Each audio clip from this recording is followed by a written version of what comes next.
Hey everyone, welcome. So glad to be here with all of you. Should be a great conversation tonight. If it's 10 p.m. Eastern Standard Time, and I'm sitting in my lovely Brooklyn apartment and I'm wearing my Ho Chi Minh t-shirt, that means it's me. It's Caleb. Welcome everybody. So glad to be here with all of you. Like button, hit the subscribe button, and hit the notifications bell. Let's have another great stream. Century. I say that the century on which we are entering can be and must be the century of common man.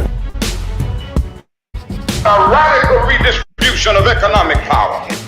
I mean, we know that racism is just a byproduct of capitalism. Everything would be all right if everything was put back in the hands of people.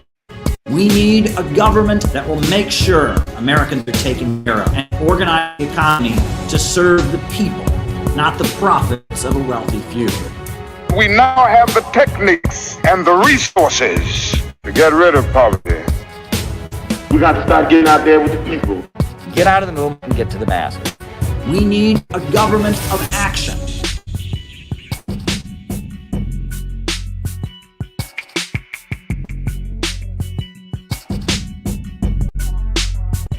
Welcome, everybody. So glad to be here with all of you. Should be a fun stream tonight. We got a lot of things to talk about this evening. Just the way we normally do things here, for those of you who may not be familiar, is I give my opening remarks. While I'm giving those opening remarks, I am writing down your super chat questions. Then I do the roll call where we find out who it is on the other side of the camera. Who is on the other side of the camera? We find out who is watching. It's always a lot of fun, the roll call. Then after that, I then answer your super chat questions for the rest of the night. So really the second half of the show is all you. No matter what it is you want me to talk about, I generally try to give you an answer. So if you've got something you want me to talk about in the second half of the show, by all means, shoot me a super chat. Quick reminder, I'm not going to do all the business announcements now. Just a couple quick reminder. If you're in D.C. February 19th, there's going to be an amazing demonstration called Rage Against the War Machine. It's going to be awesome. We at the Center for Political Innovation are official sponsors of this demonstration. And if you're free that evening, we are going to have an awesome reception afterwards. We're going to have a reception event. It's going to be really, really great. So if you're around and you want to sign up and join us after the rally, by all means do so. We're going to have music, speeches, refreshments. It's going to be nice. It's going to be a great, awesome, friendly, cool event. So I'll just shoot you the registration link to where you can register for our after party, if you will, our evening reception following this amazing rally that Tulsi Gabbard is speaking at. It's going to be amazing. Diane Sayre and Jimmy Dore, who's legendary. And I mean, it's going to be an epic rally. And I think it's just going to be really, really awesome. So if you're going to be there and you want to join us for an evening of music and speeches and such afterwards, by all means, just register ahead of time. We'd love to have you there and join us that evening. It's going to be really, really awesome. So that's a quick reminder. I'll do the rest of the business announcements later. There's plenty of things. I mean, this spring is like piling up on me. It's like awesome. Everything is just piling in. So many great events are happening, and I've got so much to talk about. But folks, I'm going to jump into my opening remarks right now because you should be aware that not only is America being menaced by weather balloons from China, satanic Chinese weather balloons, but also CNN.com, the website of the U.S. mainstream media outlet known as CNN, has decided to inform us about a great threat to our national security. And just like the horrendous weather balloon, this great threat to our national security also comes from Asia. But it doesn't come from China. It comes from Korea. And I bet you know which Korea it comes from. Folks, I'm about to show you what the brave, amazing, cutting-edge journalists of CNN have exposed as a great threat to America, a great threat to our national security. Are you ready? Brace yourself.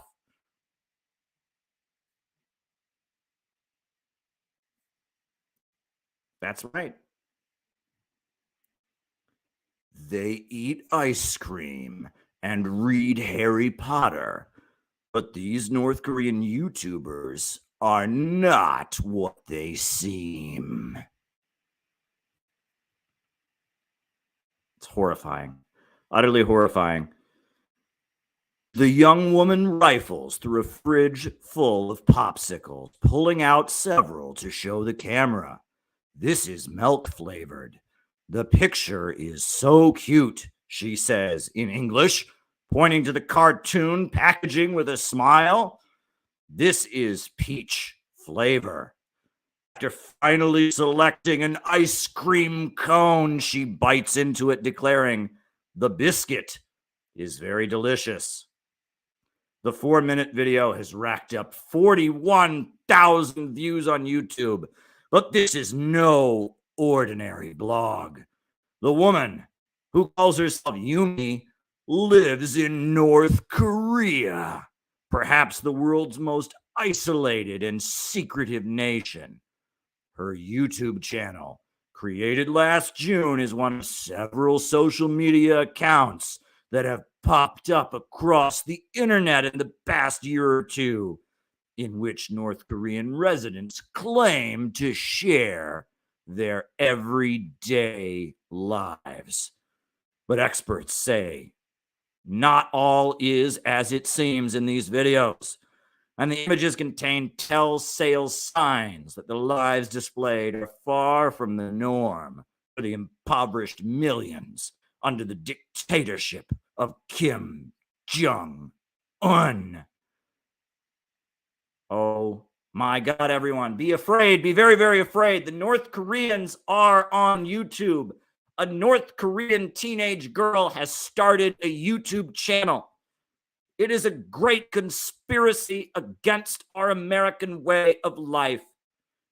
She's talking about popsicles and Harry Potter. It's a great diabolical plot to brainwash the minds of Americans via YouTube. Sure, it's been revealed that Twitter is being used by the FBI to rig our elections and get Trump out of office. Sure, it's been revealed that the Hunter Biden news story was suppressed. Sure, it's been revealed that Facebook is coordinating with the CIA and that our intelligence agencies are manipulating social media to try and control our minds. But that's not what's important. What's important is that North Koreans, several of them, have started YouTube channels. And with these YouTube channels, they are showing a different side of North Korea. And it is important, greatly important, that all Americans think that mainstream media and its portrayal of North Korea as nothing but soldiers goose-stepping and missiles shooting off 24 hours a day, that is what Americans must be led to believe. We cannot have another picture of North Korea shown to Americans. This is what CNN is warning us about. That a teenage girl in North Korea, Yumi, has started a YouTube channel. This is a source of outrage. A national news outlet decided to do a whole news story. CNN.com decided to do a whole YouTube story about Yumi and her YouTube channel and how it's a diabolical plot to brainwash us to think North Korea is not evil. I'm going to show you some of what Yumi has on her YouTube channel. This is some of the diabolical content. Viewer discretion is advised. If there are children, cover their eyes. This is dangerous brainwashing you're about to see. Yumi is going to get into your mind and make you not want to blow up the North Koreans. Watch. How are you doing? First, I send my heartfelt thanks to every single one of you who has given me love and support.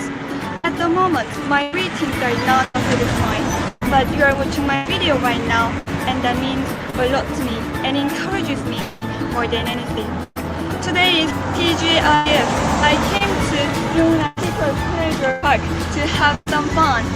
It has water park, planetarium, fun fair, mini courts, and tennis, badminton, and volleyball courts and so on. You may wonder how the Korean people spend their leisure time. A Korean proverb goes, seeing is living. It means seeing for oneself is better than listening to others' voice.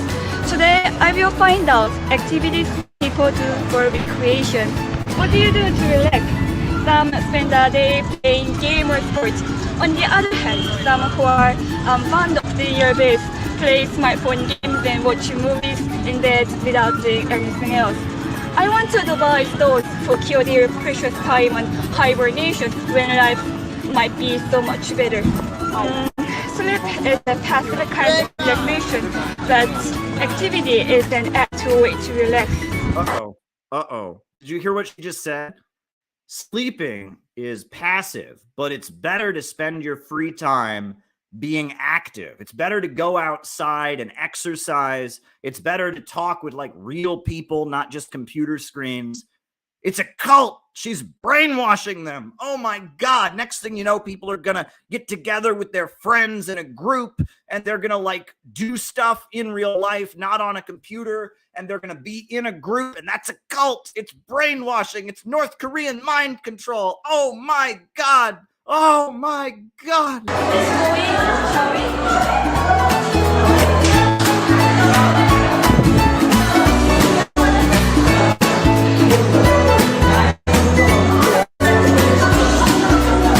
And we know this can't be real. No North Korean has ever had fun. I learned on CNN that all North Koreans do is salute dear leader all the time and practice blowing up America with nuclear weapons. They don't have any fun in North Korea. So this must be propaganda. It must be fake news. This can't be real. It can't be real because no one ever has fun in North Korea.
mentally more than physically. So I think we should do more activities to relieve our mental stress. In my country, I can see many people jogging and doing exercise in the parks and along the riverside in the morning and evening. Also, the cinemas, theaters, museums, exhibition halls, and amusement parks are jam-packed on holidays.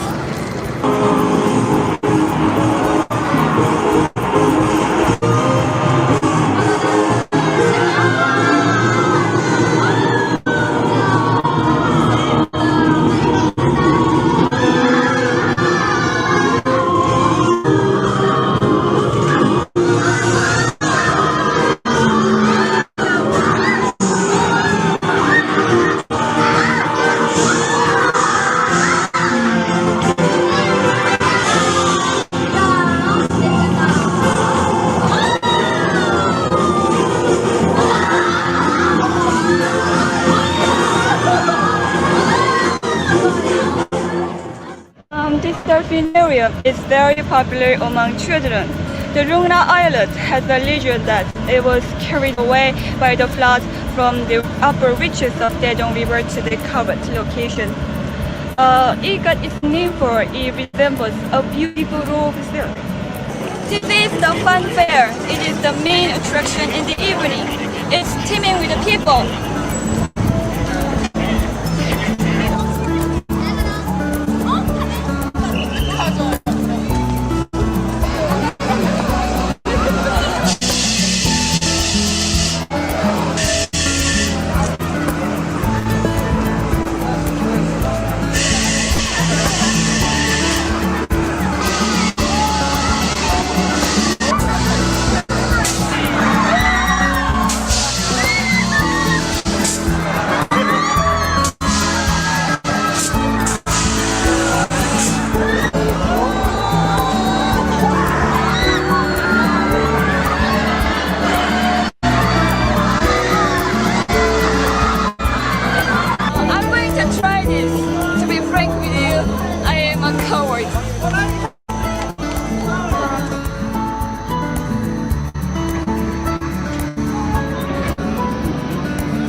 I can't take it anymore.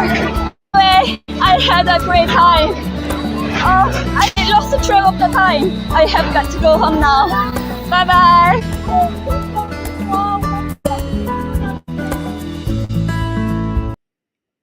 That was diabolical North Korean propaganda that CNN felt was very important to warn us not to watch. That is, oh my goodness. I mean, isn't it horrifying? Go and subscribe to Olivia Natasha Yumi's channel right now. She is awesome. Olivia Natasha Yumi, we are being sarcastic here. This is American humor. We are making fun of how stupid our American government is. We love your YouTube channel. We love your work. We would love to have you on this YouTube channel anytime. Yeah, you are awesome, Yumi. You are awesome. And I am embarrassed. I am utterly embarrassed by this article on CNN.com warning me not to watch your YouTube channel, warning me that your YouTube channel must be propaganda. They don't really have amusement parks in North Korea. They don't have enough electricity for that. Oh, give me a break. Give me a break. Give me a break. Wow. You know, that was something special. I just saw that on the CNN website, warning us not to watch Olivia's YouTube channel. You know, she says her favorite book is Harry Potter, but everyone knows Harry Potter is illegal in North Korea. What do you mean everybody knows? Experts agree. I do experts agree. I don't know. You've been there. You've seen it, you know? Yeah. So not only do we have to listen to Yunomi Park blather on about how they have to push the trains, but on top of that, at the same time, you know, we got to be warned, don't watch Yumi. Don't watch Yumi. Well, they say that the best way to get people to think about polar bears is to put up signs everywhere saying, do not think about polar bears. So what I'm going to do right now is I'm going to say, don't watch Yumi's YouTube channel. Don't watch Yumi's YouTube channel. Don't go subscribe to it. Don't like the videos. Don't leave comments below saying, thank goodness Caleb told me about your channel because he's a great voice for peace and anti-imperialism in America. Don't do it. Don't support Yumi's YouTube channel. We would never want to be supporting North Korean propaganda here. Oh, no, we wouldn't. You know, give me a break. Give me a break. Give me a break. This is a real article from CNN.com. Let me put it on the screen again. It's just, it shocks me. It shocks me. They ran a whole article on CNN.com to warn us about Yumi and why her YouTube channel is evil North Korean propaganda. Yeah, that's where American media is at. They're upset. They're not upset, CNN, about the Hunter Biden laptop story being suppressed by Facebook and Twitter. They're upset about the fact that that a teenage girl in North Korea has her own YouTube channel and is using it to not demonize her own country. That is the scandal here. That is the scandal with social media.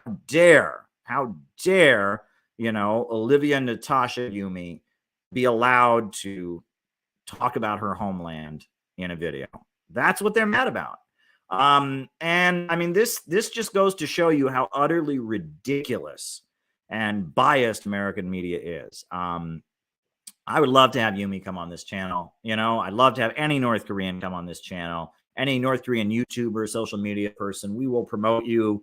We will get you out there. It is our responsibility to show the other side of the story.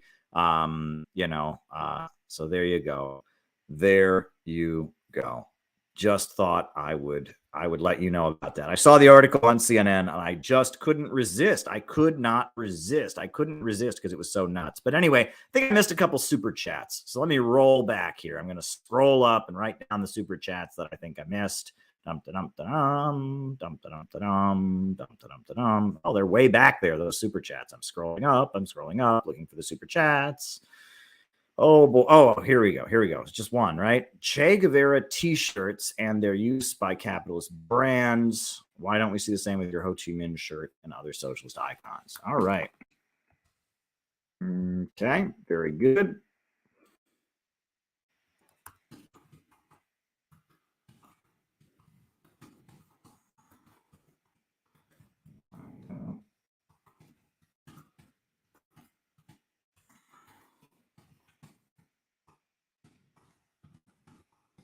All right, very good question. And I wrote it down. Any other super chats answer in the second half of the show, I will happily answer. But I showed you that CNN article, and then I showed you Olivia's channel, not just because I think it would be really awesome for people to subscribe to Olivia Natasha's YouTube channel and hear what she has to say, not just because I really want to see peace with North Korea and peace on the Korean Peninsula. I really want to see North Korea start to trade and grow its economy. And not only because of that, but I also just wanted to show you, how stupid mainstream American media can be.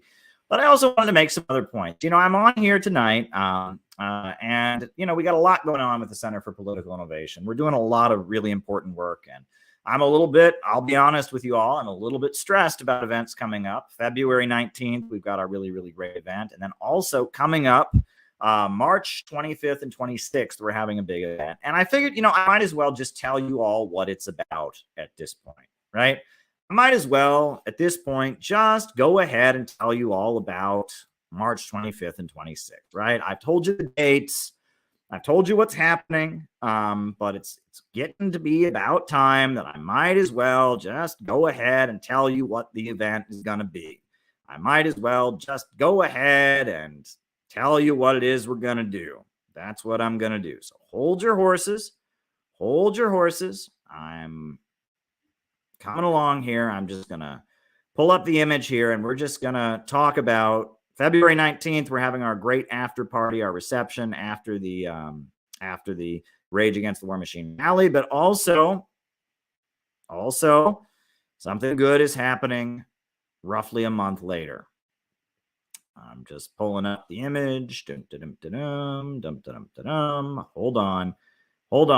Here, we got the image, right?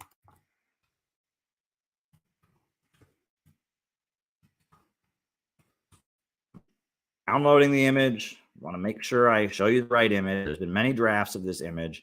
Fox Green is amazing with graphics. Let me just add. Fox Green is really, really good at doing graphics. He can do graphics amazingly, amazingly well. And so this is what's happening. This is what is happening. Hold on. Hold your horses. Computer, right? Computer, got to get everything in order here. Right? Anyway, this is what's happening. This is what is happening on the 25th and 26th of March. This is what's happening. So I want to let you all know about it. It's just about time that our audience here learned about what's happening. So here you go. Summit Against Hypocrisy, an anti-imperialist gathering. This is happening in Washington, D.C. For those of you who may not be aware, Joe Biden, the president of the United States, has so far convened 2 summits for democracy. And these are gatherings that he uses to spread lies about China, lies about Cuba, lies about Russia, lies about Vietnam, lies about Venezuela, lies about Nicaragua, and lies about North Korea. And he's done 2 of them so far. And these are shit shows. They're just highfalutin Zoom calls, basically, where President Biden gets up and gives a platform to people from all over the world to take a dump on all the anti-imperialist countries. This year is going to be particularly interesting. Reason is this year, the conference, he's doing Summit for Democracy number 3. And this year, Summit for Democracy number 3 is going to be co-sponsored by Zambia, the African country, and by the Republic of Korea, South Korea. So it's going to be particularly aimed at North Korea, particularly aimed at China and Africa, particularly anti-Russian, probably because of the Ukraine thing. So we decided at the Center for Political Innovation that we are going to have a conference to counter it. The weekend before Joe Biden's shit show, his democracy summit, his Summit for Democracy, we are going to, in Washington, D.C., have our Summit Against Hypocrisy, an anti-imperialist gathering in Washington, D.C. We are going to have a summit of our own to counter the Democracy Summit. That is what we are doing. That is what we are doing. So it is going to be awesome. Mark your calendar for March 25th and March 26th. We are having this amazing event, the Summit Against Hypocrisy. And there are going to be so many different speakers, and we are going to use the platform to expose Joe Biden and his lies and his claims to support the rights of women when he sexually assaulted Tara Reid, and his claim to, believe in democracy when he raids the home of the Uhuru movement and black revolutionaries have guns pointed in their face, and his claim to be for peace while he's sending weapons to Nazis in Kiev, and his claims to want peace when he engages in more and more anti-China hysteria, and his claim to, support human rights when he tries to prevent North Koreans from getting the medicine and the food that they need. We are going to expose Joe Biden and his bullshit.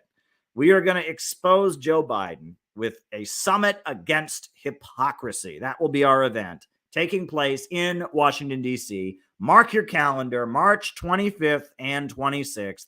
It's going to be awesome. It is going to be awesome. It's going to be a great event. Shout out to Fox Green, an amazing graphic artist. February 19th, our event that will be taking place after the Rage Against the War Machine will be a builder event for this very important gathering. This will be our attempt to counter Joe Biden's Democracy Summit. It'll be our summit against hypocrisy. I am pumped. I am very, very, very, very pumped. It's going to be awesome. It's going to be good. It's going to be good. So, you can already register. We have a registration link. If you want to become, you want to register, I think there's a registration link already created. And if you want to donate, to help us do this event, we can always use donations to help us, because this is not going to be a cheap event. Let me just put it that way. We spent a long time figuring out funds and all of that. So if you want to help, if you want to donate to help us do the event, by all means, send us a nice contribution to help us do the event. I'm just dropping the donate link in the chat. But this is coming up, the Summit Against Hypocrisy, an anti-imperialist gathering. That is what we are doing, right? It's going to be awesome. It's going to be awesome. And we are very, very, very excited about it. We are very excited about the Summit Against Hypocrisy. So, it's going to be an interesting spring in D.C. The Center for Political Innovation, we will be well represented in Washington, D.C. in the coming months. It's going to be pretty awesome. It's going to be pretty important, and I'm really glad that we're doing it. I'm really, really glad that we are doing it and sticking it to Joe Biden. So if you want to help us do the event and donate, you can. Otherwise, just be there. Registration for the event. Let me pull up if I can find the registration link. The registration link is already there. February 19th, we're having like a builder event, and then this will be our conference, the Summit Against Hypocrisy, happening in Washington, D.C. It's going to be awesome. It is going to be awesome. It's going to be awesome. Wow, folks, we've got a lot to do. We're getting the CPI website going again and getting everything going there. And we're getting ready for this February 19th event. And so many people are coming in from out of town, and it's going to be awesome. It's going to be awesome. So we've got a lot to do. It's going to be a busy couple months here, but we got to stop World War III. We must do all we can to stop World War III. And so, yeah, that's what we're doing. We're hitting the ground running because there is the urgency of now. This is the time to get things done. So that's what we've got going on. Wanted to share that with you all. So we got that going on.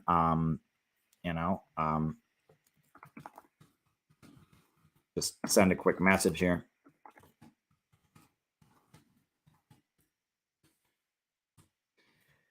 But yeah, that's what we're doing in March. And then February 19th, why not put that on the screen in case you haven't seen it already? Just in case you haven't seen it already, I'll pull up the information about our February event that we're doing, right? This is the panel that we're doing after the Rage Against the War Machine event.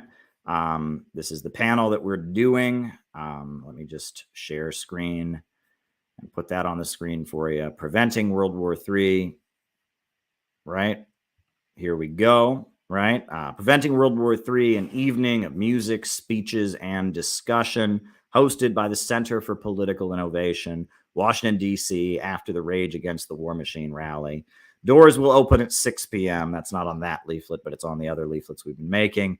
It's going to be a great day. It's going to be an awesome day. And we got a great crew of people coming into town for this event as well. We got a whole crew of volunteers who are ready to work with us, and we are hitting the ground running. There is a job that must be done, and we are getting it done. And, you know, it's got to be done, and it must be done. And there we go. There we go. All right. Oh, I see that Ryan is posting the link for 325. He's posting that in the chat. Very good. Very, very good.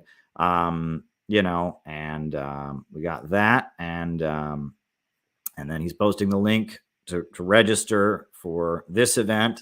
Yeah, these are our two DC events, February and March. We are going to be in DC. So it's going to be awesome. So, yeah, that would be really, really great. It would be really, really great to have you there. These are going to be powerful events. We're talking about the music. We're talking about the speeches. We're talking about everything. It's going to be awesome. This is just going to be awesome, awesome all around. And it's about time that anti-imperialism really took off in this country, because there is too much stupid hysteria over weather balloons. There's too much pro-war, pro-Ukrainian Nazi sentiment in America right now. It is utterly sickening what's going on. I've been trying to have a sense of humor on these streams and just kind of laugh it off, because that's all you can do. But it's frightening to me, honestly. They would march us into World War III without a thought. And that's why every anti-war voice must be cherished. Scott Ritter is my comrade and my buddy. I've never met him in person, but I'm standing shoulder to shoulder with Scott Ritter. If they're going to cancel Scott Ritter, they're going to have to cancel me. You know, Jimmy Dore is my friend. He's had me on his show before. He's spoken about me, and he likes me, and I like Jimmy. Jimmy Dore is my buddy, and I'll stand shoulder to shoulder with him. Tulsi Gabbard, met her one time in my life. She's awesome. Great congresswoman, great anti-imperialist. I'll stand shoulder to shoulder with her. And the fact that she is active duty military and against these wars makes her so much more important. That's not an argument against her. That's an argument in her favor. That's good. We need more soldiers. We need more sailors, more Marines to be anti-war.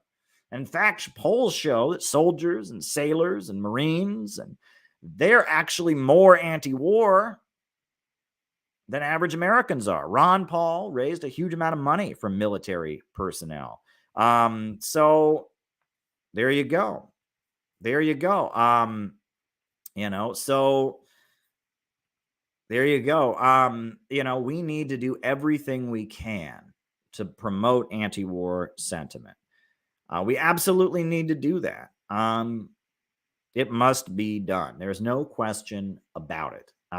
You know, one person I had the great honor of meeting 5, 6, maybe 8, 10, 12 times in my life was a man who is not like famous. He did have a New York Times obituary. I'll pull it up. I met this man on many different occasions. In fact, there was a couple times I was in a diner in Manhattan, and he was there, and he walked over and he said, "Hey, Caleb, what you doing here?" He used to hang out in this diner, the Moonstruck Diner. You ever heard of that? It's in Manhattan. It's on like 8th Avenue, and I don't remember, like 29th Street, something like that. His name was Andy Stapp. Andy Stapp. He died a few years back. You know, Andy Stapp was a great human being. And I met Andy Stapp a number of times in my life. He knew who I was. This guy, Andy Stapp, I'm going to put the link in the chat here. This is his New York Times obituary. I met this man on a number of occasions. This man is a badass. And the New York Times obituary doesn't give, you know, it doesn't tell you how much of a badass he was. Andy Stapp was in the U.S. Army during the Vietnam War. And he was in the U.S. Army, and he decided, you know, to build a union of soldiers that were against the war. That's what he did. He decided to build a union of soldiers that were against the war. So he built the American Servicemen's Union, the ASU, and he built a union of soldiers who were against the Vietnam War. And this scared the hell out of the military. He was put into, the brig and kicked out of the army for doing it. And he was a real hero, Andy Stapp. Andy Stapp was a real hero if there ever was one. He was a great anti-imperialist. And what also is worth pointing out about Andy Stapp, and I'm just going to drop the link to his New York Times obituary in here again, is he was a huge supporter of North Korea. He lived in North Korea for a number of years. And he went to North Korea, and as a former U.S. soldier, he would get on the microphone and they would blast his speeches over the demilitarized zone. Can you believe this? Andy Stapp, he would be, in North Korea, and he would go to the DMZ, where there's American troops on one side. He'd be on the North Korean side, and they would put him, an American soldier, on the bullhorn, and they would blast his revolutionary anti-imperialist speeches to the Americans. That was Andy Stapp. He was a real revolutionary. He lived in North Korea for a number of years. He was a communist, if there ever was one. He was a revolutionary anti-imperialist. Andy Stapp was an amazing person. I'm going to see if I can pull up some video of Andy Stapp for you, because people really ought to know, the Vietnam War, right? People think that it was ended, relatively easily. That, people don't understand how many millions of people gave themselves to the anti-war movement and gave their lives to a movement to end the Vietnam War. The U.S. government killed millions of people in Vietnam. Millions of people were being killed. And there was a huge movement of millions of Americans, millions and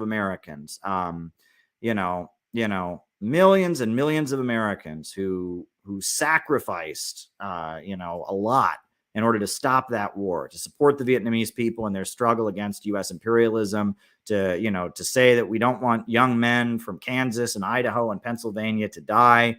There were a number of Americans who organized, and soldiers, military people, were among the most important. It was one thing to have hippies who protested the Vietnam War. There was one thing to have, liberals who protested the Vietnam War, communists. But when the soldiers themselves started forming unions, when Andy Stapp organized the soldiers into the American Servicemen's Union, the ASU, and he got the soldiers to start refusing to fight and to say that they supported the Vietnamese, that was a turning point. And, John Kerry was part of that. You would never know that now, but John Kerry, he's formed the VVAW, Vietnam Veterans Against the War. The Workers' World Party, they formed the American Servicemen's Union. Andy Stapp was the leader of it. And then it was the Revolutionary Communist Party, the RU, the Revolutionary Union. They formed the Vietnam Veterans Against the War. And there were these organizations of actual soldiers who opposed the Vietnam War. So Tulsi Gabbard, being a soldier who's against the war, that's good. It's good that we've penetrated the ranks. It's good that there are people in the Pentagon who don't want war. But here we go. This is Andy Stapp. I'll pull up some other video of him. Do you ever ask yourself why we have had increasing trouble with discipline in our armed forces? Listen closely to the chairman of the American Servicemen's Union, and you will understand. Okay, I'm going to run down some stuff tonight about the GI revolts and rebellions that have been going on in the U.S. Army over the last year, the organizing drive that we're undertaking. But before I do that, I got something real important here. Korean people have asked the American Servicemen's Union to send their greetings to the revolutionary young people in America. And they sent us a letter, which I'm going to read. Dear Andy, our thinking is that the ASU and the People's Korea will combine efforts in chopping the head off U.S. imperialism. Will combine efforts in chopping the head off U.S. imperialism and tearing its limbs in concert with the revolutionary people the world over. in mutilating the U.S. ruling circles, fully supporting the ASU. You will readily agree with us in this respect, I believe. Yes, right on. The Democratic People's Republic of Korea is the banner of freedom and independence of our people, and also a powerful weapon of building socialism and communism. Your contributions will greatly encourage the Korean people in their struggle to achieve an independent, peaceful unification of the fatherland, accomplishing the complete victory of socialism and communism. The ASU is playing a leading role in this fight, in this organizing drive. We have chapters of the American Servicemen's Union on 60 large military installations in the United States and 40 overseas. Just as the Bolshevik Party organized through the Soviets in 1917 against the Tsar and the oppression in Russia, the American Servicemen's Union is organizing Soviets within the U.S. Imperialist Army. The only line that's going to lead to victory, and revolution is a proletarian line in the Army. And they know that whoever can command the allegiance of the rank and file troops, that command is going to be decisive in revolution or counter-revolution. And right now, the American Servicemen's Union is building an army within an army, a workers' militia inside the U.S. Army. And along with the Panthers and others, we're going to make that revolution. Power of the people. That's Andy. That's Andy. That was Andy Stapp, but that was just an audio recording of Andy Stapp talking about North Korea, talking about, building a workers' militia and all of that. But I'm going to show you another video. This is Andy, a couple years before he died. This is just a couple years before he died. This is Andy Stapp describing what he did during the Vietnam War. Inviting me and everything.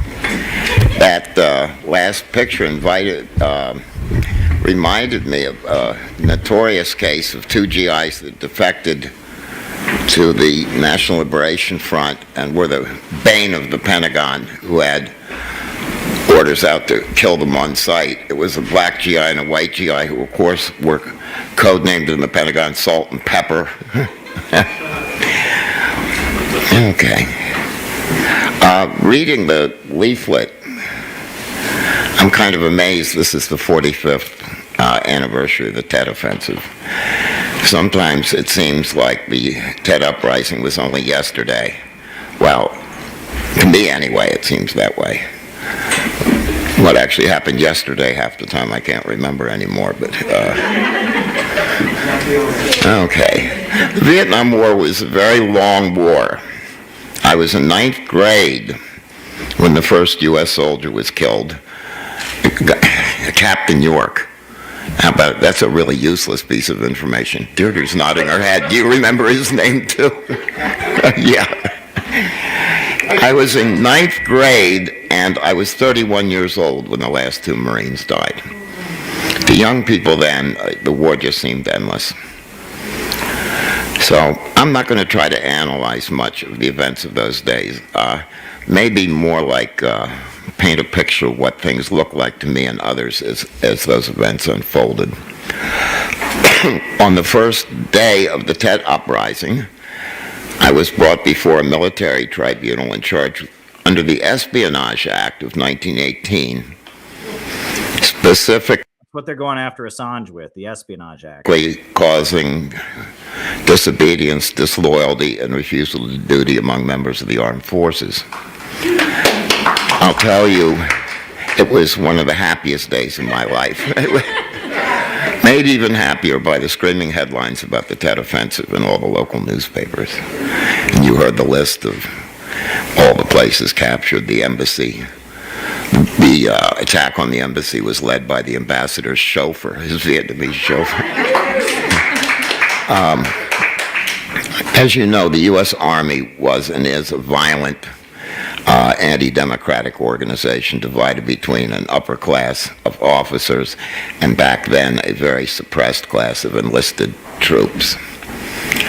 During the Vietnam War, it was packed with draftees, furious they were being asked to fight and die for something most of them didn't believe in. The American Servicemen's Union was founded to harness this anger and unleash it. Now, to Tet, specifically, I want to mention a guy, Bob Chenoweth. Does anybody remember him? He was among the vets here. He was an ASU organizer in Hue when the National Liberation Front overran the city in January '68. He was Armed Forces radio guy in the northern part of South Vietnam, you know, Good Morning Vietnam kind of DJ. And as the National Liberation Front got closer and closer, that's good night, Irene, you know. They all went into the basement and just waited to be captured. And he's sitting there, and Bob had a Vietnamese girlfriend. And I remember him telling us, he said, you know, she was sitting across from me, just sitting there. And I said, Son-o, I saw you yesterday. You were pacing from the front of the station to the wall, and then from the wall to the wall. He said, you were counting how many steps it was, weren't you? And you were counting how many steps it was.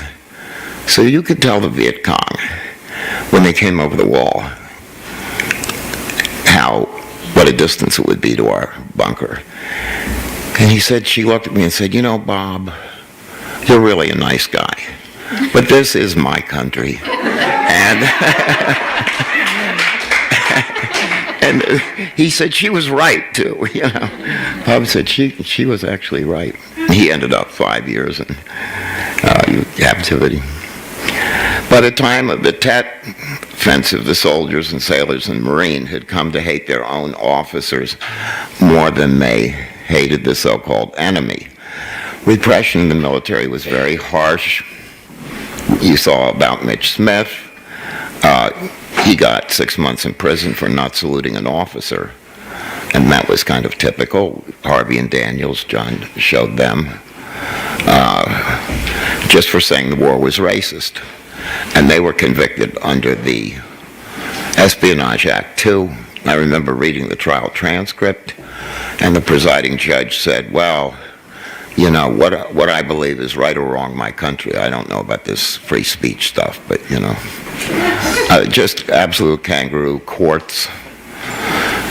I'm just trying to remember individual cases. Ken Stolde and Dan Amick, right? They got 4 years in prison just for handing out anti-war leaflets at Fort Ord, right? Union. Oh, yeah, they were ASU leaflets.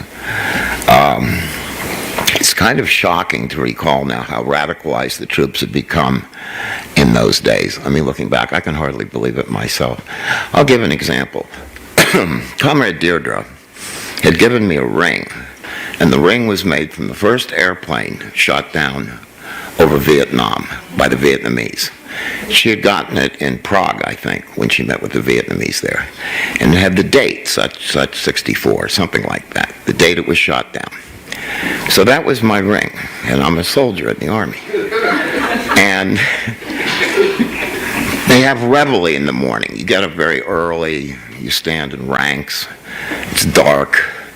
I reached down, oh my God, where's the ring? And I had shown all the soldiers my ring. I said, this was made from the first U.S. airplane shot down in Vietnam. So I said, where's my ring? And the guy said, what happened? I said, I lost my ring. So there's these 40 guys. They say, Stapp lost his ring, you know, the one made from the... So they're all crawling around on the ground trying to find my ring. That seemed kind of normal. I go, yeah, they're going to help me. But looking back on it, you know, in the barracks... Did you find it? Yeah. The barracks just blasting Phil Oak songs day and night with these demoralized sergeants walking around shaking their head. As the population at home turned against the war, the soldiers joined in and became even more militant than the civilians, and the soldiers were armed. A whole military base with 40,000 GIs, ordered confined to barracks on payday, no less. Can you imagine? This is once a month you get paid. They couldn't get out and get their checks. Confined to barracks because the brass was afraid they would rebel in support of an anti-war GI being court-martialed that day. And they had fire hoses and machine guns on rooftops. And now the ASU's anti-war and anti-racist message was spread everywhere by the Bond, which John showed. Mike Gill. Oh yes, Mike Gill was a postal. He worked for the Army Postal Service in Vietnam and made sure the Bond went into every... So that, yeah, the Bond. And that's where they clip out to join the union and send your membership dues. And we used to get those things that'd be a year old because the Bond just got passed from hand to hand. Union chapters popped up at over 100 bases in the U.S. and abroad, in Europe and in Korea, Japan, Philippines, ships at sea, and in Vietnam, of course. By 1971, the war effort was beginning to show signs of collapse, and I remember the thing in Hawaii. It seemed hours from just chaos out there. You were there at that time. Sailors sabotaged ships, GIs printed and reprinted anti-war propaganda. They attended anti-war rallies in uniform. They rebelled in stockades and brigs, rioted against deployment, held sit-down strikes, refused orders to go on combat patrols, deserted by the tens of thousands. One battalion of 800 paratroopers in play coup held a mass meeting and voted out their commanding colonel, which, by the way, you don't vote in the Army. And the Army removed the guy. They were frightened, right? And then they took the final inevitable step, which was killing their officers. And first it was a couple, and then a dozen, and finally hundreds. John mentioned Billy Dean Smith, who became a member of the ASU. He personally set some kind of record by wiping out a good portion of his chain of command, working his way up. Right? His encore performance was in Cuba, where Fidel Castro presented him with one of those old 1959-style Marine Corps caps that were worn by guerrillas fighting Batista.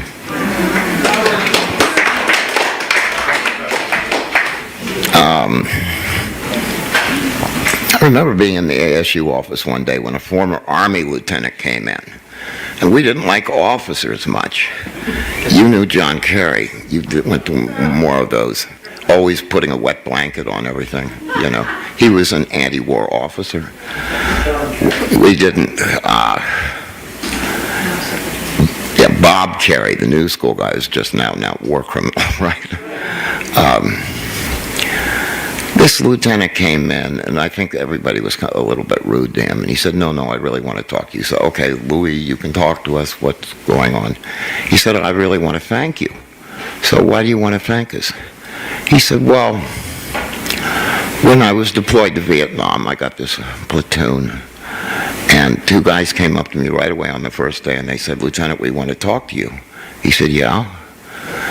They said, we're the ASU representatives for the platoon, and we want you to understand something. When the Viet Cong are pretty dangerous, but if you leave them alone, they don't bother you. And if we go out on a patrol, and they said the VC are 10 clicks to the right, then we go 10 clicks to the left. You understand, Lieutenant? And they said, if, we do it that way, everything's going to be nice. So he said he thought for a while about it. He said, made sense to me, And he said, I come to thank you because almost my entire platoon got back alive. Right? Now, just three brief final observations. And that is the black and Latin soldiers were always at the forefront of this struggle. And though women were only 2% of the military back then, They played a key role as well. Women in the military like Susan Schnall, who was she actually was an officer, but that's because she was a nurse. If you're an RM, you automatically got officer's rank. She was an Army nurse, and she flew a small airplane over the Presidio base and dumped thousands of leaflets on it, anti-war leaflets. And then there were the women from the outside, which you saw the picture of 7,000 of them. That was a woman's march on Fort Dix to support anti-war soldiers, which were John Lewis there and Terry Klug and some others. Some of those people at your trial, though, did get 3 years in prison, right? The mass trial of the... I don't think they got 3 years. They did go to Leavenworth. They went to Leavenworth, right? And they probably got out. Terry had been in Leavenworth and then was acquitted at that trial for a reason John said that people wouldn't testify. And there, of course, there were also women in the ASU leadership like Joyce. And the last point I want to make is socialists and Marxists and communists have been in the center of every important progressive movement, from trade unions to civil rights, anti-war campaigns, women's emancipation, gay equality, and this was certainly true of the ASU as well. So I want to stop there, and maybe some of the people that took part in that, who were in the military then, want to say something. Would you? Yeah, go ahead. So that's Andy Stapp. I mean, this is our history as a movement. Building anti-war, anti-imperialist opposition, and organizing with GIs, organizing with priests and nuns, organizing with anybody who will stand up to the imperialists in their wars. That is the history of our movement. It's not cancel culture. It's not declaring people to be right-wing and then deciding, oh, these people are right-wing, we can't march with them. That's not the history of our movement. The history of our movement is uniting with all who can be united with in order to stop the wars and in order to stand up and oppose these wars. That's what our job is to do. And that's the mindset we should be keeping, because this February 19th anti-war rally is going to be super important. It's going to be really, really, really important. It's going to be a very, very important anti-war rally. I can't impress on you enough how important this anti-war rally on February 19th is going to be. Maybe you don't want to come to the CPI events. That's fine. Come to the rally on February 19th. Listen to Jimmy Dore and Tulsi Gabbard. You don't have to come listen to me afterwards, right? I'm just telling you that if we are going to actually stop this war, rallies like February 19th are really important. The Answer Coalition rallies, the liberal regroupments, the wokes who happen to not hate all the socialist countries, unlike 99% of wokes, they're not going to stop the war. It's going to be a mass movement, out of the movement to the masses, a mass movement. And if you're like me and you believe that socialism is the answer, then it's important that you be there here to have a contribution and be part of this historic event. It's going to be a historic rally. I think it's going to be a turning point, and it's really important that we be there. So I just wanted to share that with everybody. This is where I'm going to end my opening remarks for tonight. So why don't I call people out as I see them? We'll do the roll call, names and locations, names and locations. And then from there, if people have more super chats, I've only got 2 of them here written down. So if people have more super chats, you got more stuff you want me to talk about, by all means, send me some super chats to talk about in the second half of the show, because the night is young. I mean, it's only 11:02 p.m.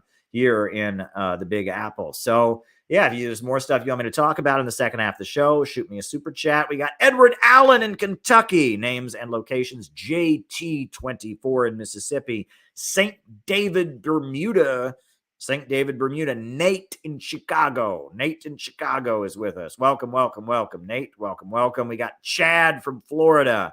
We got Jenny Lynn in Cincinnati, Carl in Washington, Ryan in Oakland, Jenny in Cincinnati, Tyler in Missouri. Shout out to you, Tyler. Go subscribe to Chyler's channel. He's got a great channel, does great shorts. Alex from Brazil. He does great long pants also great t-shirts in addition to his shorts. I'm just joking. I love puns. All right. We got Yada Yisrael in Chicago, Mike in North Carolina, Ottawa, work in progress, BHL in NYC, Kieran from San Diego, Minden out of Midwest, Lori in Oklahoma, and I'll be making an announcement. I'm going on Lori's show tomorrow night. We'll announce that. Gina in Fort Smith.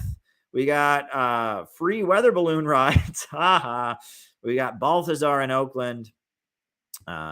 Olympia Logic, Minden out of Midwest, Temple City, Western Illinois, the great Gavin Lockhart, a great friend of our community, great member of the CPI. Elizabeth Y in Oregon. Why, Elizabeth? Why?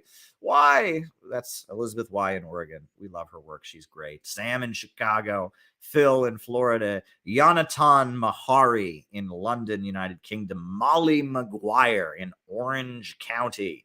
Welcome. We got James from London, Ontario, Canada. Not London, England. London, Ontario, Canada. Micah in Las Vegas. Micah. We got Oakland, California. Psyop Shorty. Right? We got Mark from Utica. Mark Jones. We got Bob Troy in Swanwick. Very, very, very good. Very, very, very good. Awesome. So good to have folks here with us. If people have something they want me to talk about in the second half of the show, which is about to start, by all means, shoot me a super chat. I have often thought it's good to play communist music on these streams. Oh, we got John McCarthy in Chicago. Shout out to John. John has done outstanding work in solidarity with the Uhuru movement. He is on top of supporting the Uhuru movement. I've sent them an invitation to both of our events. I hope they will join us in DC because we want to do everything we can to raise awareness about their case and the FBI raids on them. Very, very good stuff. Very, very good stuff, folks. So I am trying to popularize communist music. I am trying to do that. The Cardew stuff is a little bit much for people to handle, but this is an old classic. This is from the Progressive Labor Party. Oh, we got Ian Foster, and we got Full Moonlight Beach in California. This is from the Progressive Labor Party. It's a great song. It's called They Shall Rule the Earth. So I'm just going to put that on here. If folks have more super chats, send them my way. I got 2 of them. Here we go.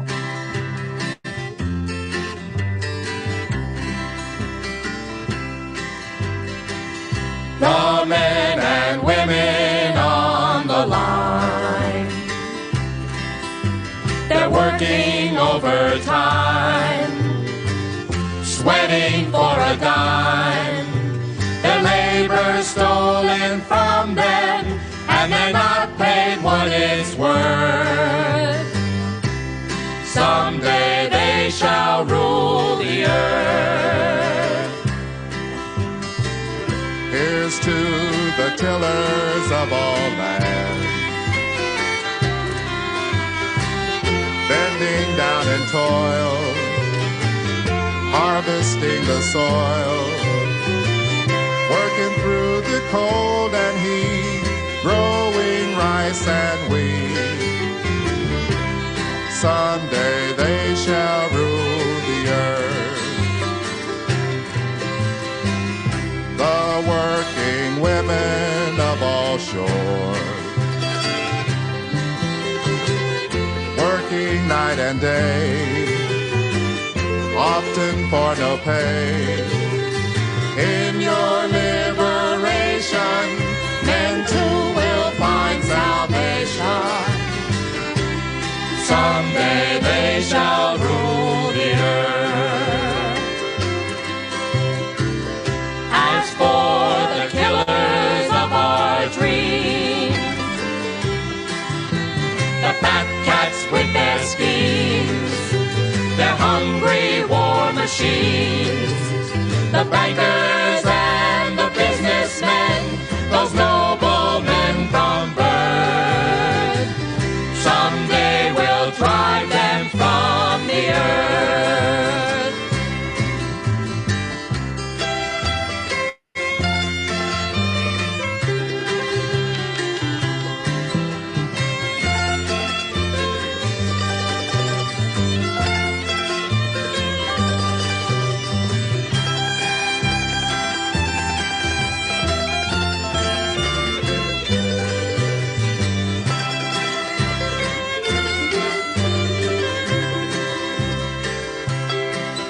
This song is to the workers of the world. Our challenge has been hurled. Our banners come unfurled. Sisters, brothers, shed your chains. Let the fight begin. We've got a socialist world. We've got a socialist world. We've got the whole wide world to win. Great stuff, folks. Great stuff. I love communist music. I'm always trying to popularize it here on the show because there's not enough of it. So yeah, that's a classic. They Shall Rule the Earth from the Progressive Labor Party. My good friend Paul always plays that song when I have him perform at our conferences. He always does a great job performing that song. It's really a classic. So before we get to the super chats, I am going to go on Lori's show tomorrow on Maverick News. Lori and a friend of hers, they have a radio program.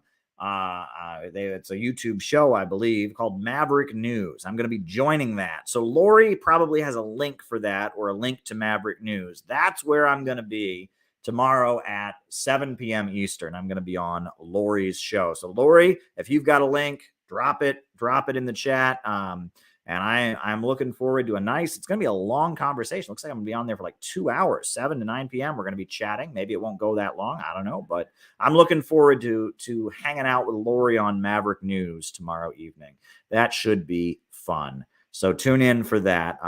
And that's going to be good stuff. If Lori has a link, we'll put it on the screen there. That'll be awesome. So that's coming up. A couple quick business announcements before we start answering the super chat questions, just because, right? I didn't do them at the beginning of the show. Oh, we got another one. Okay.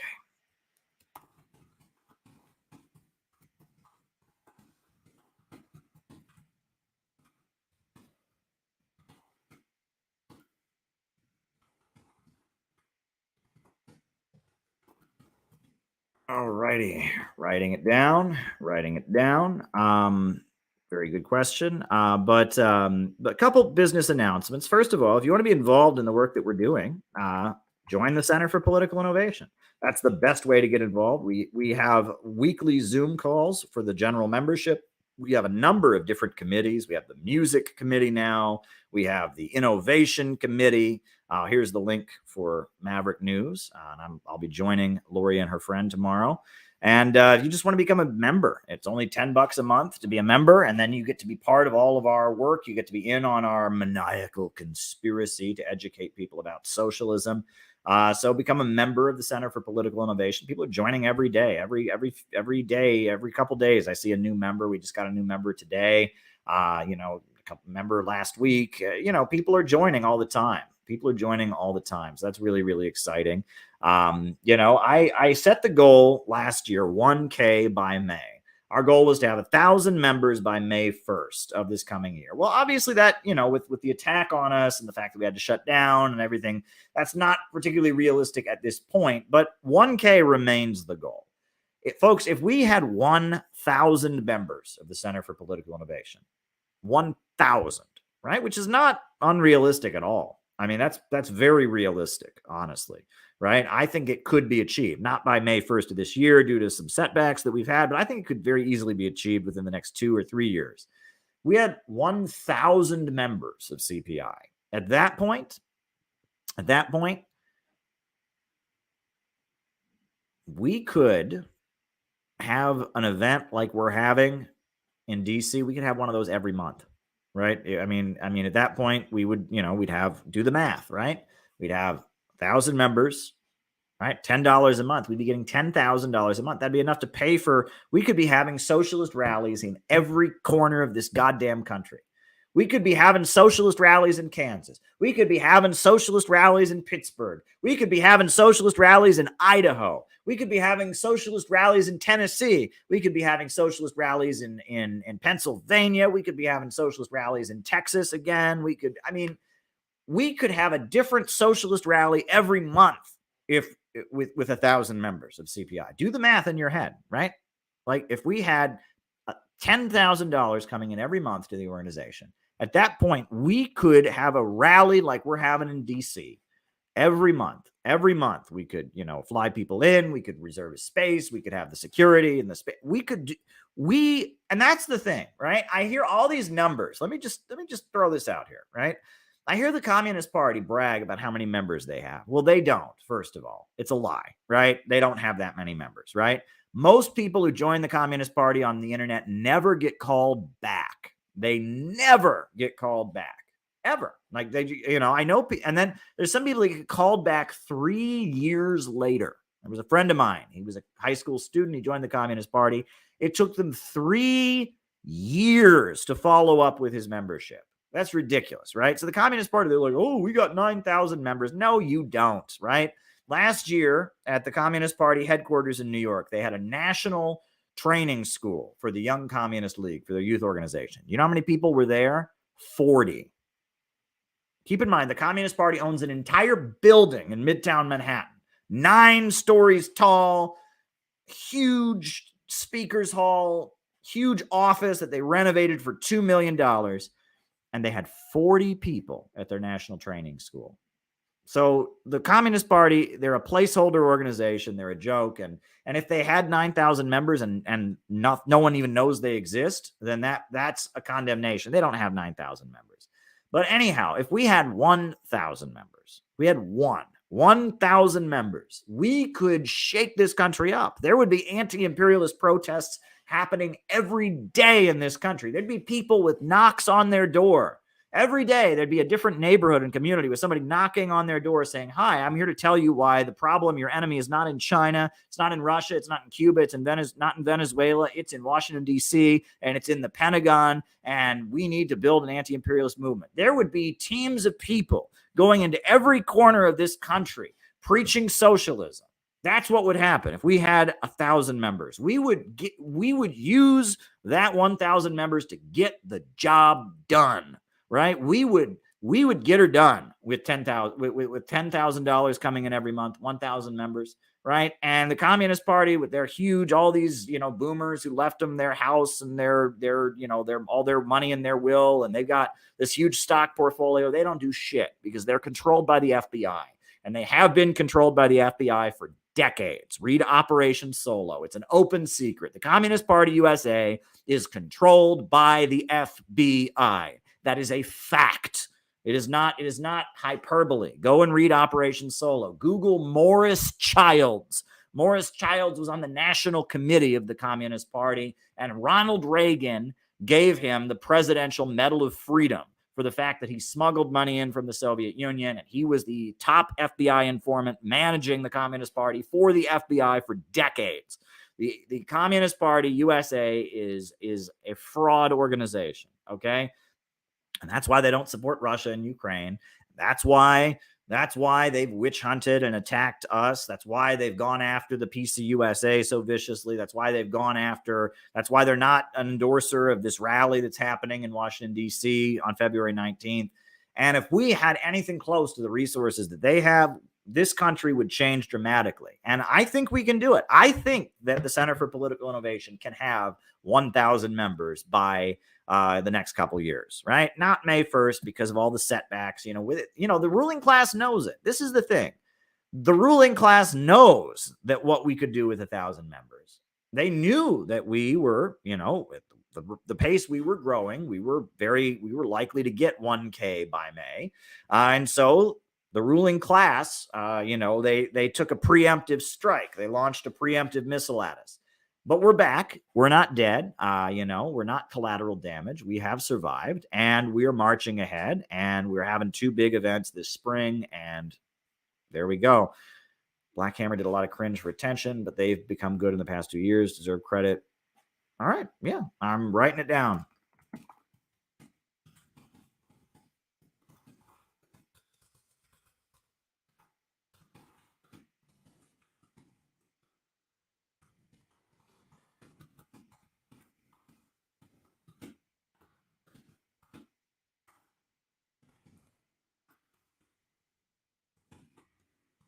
And there we go.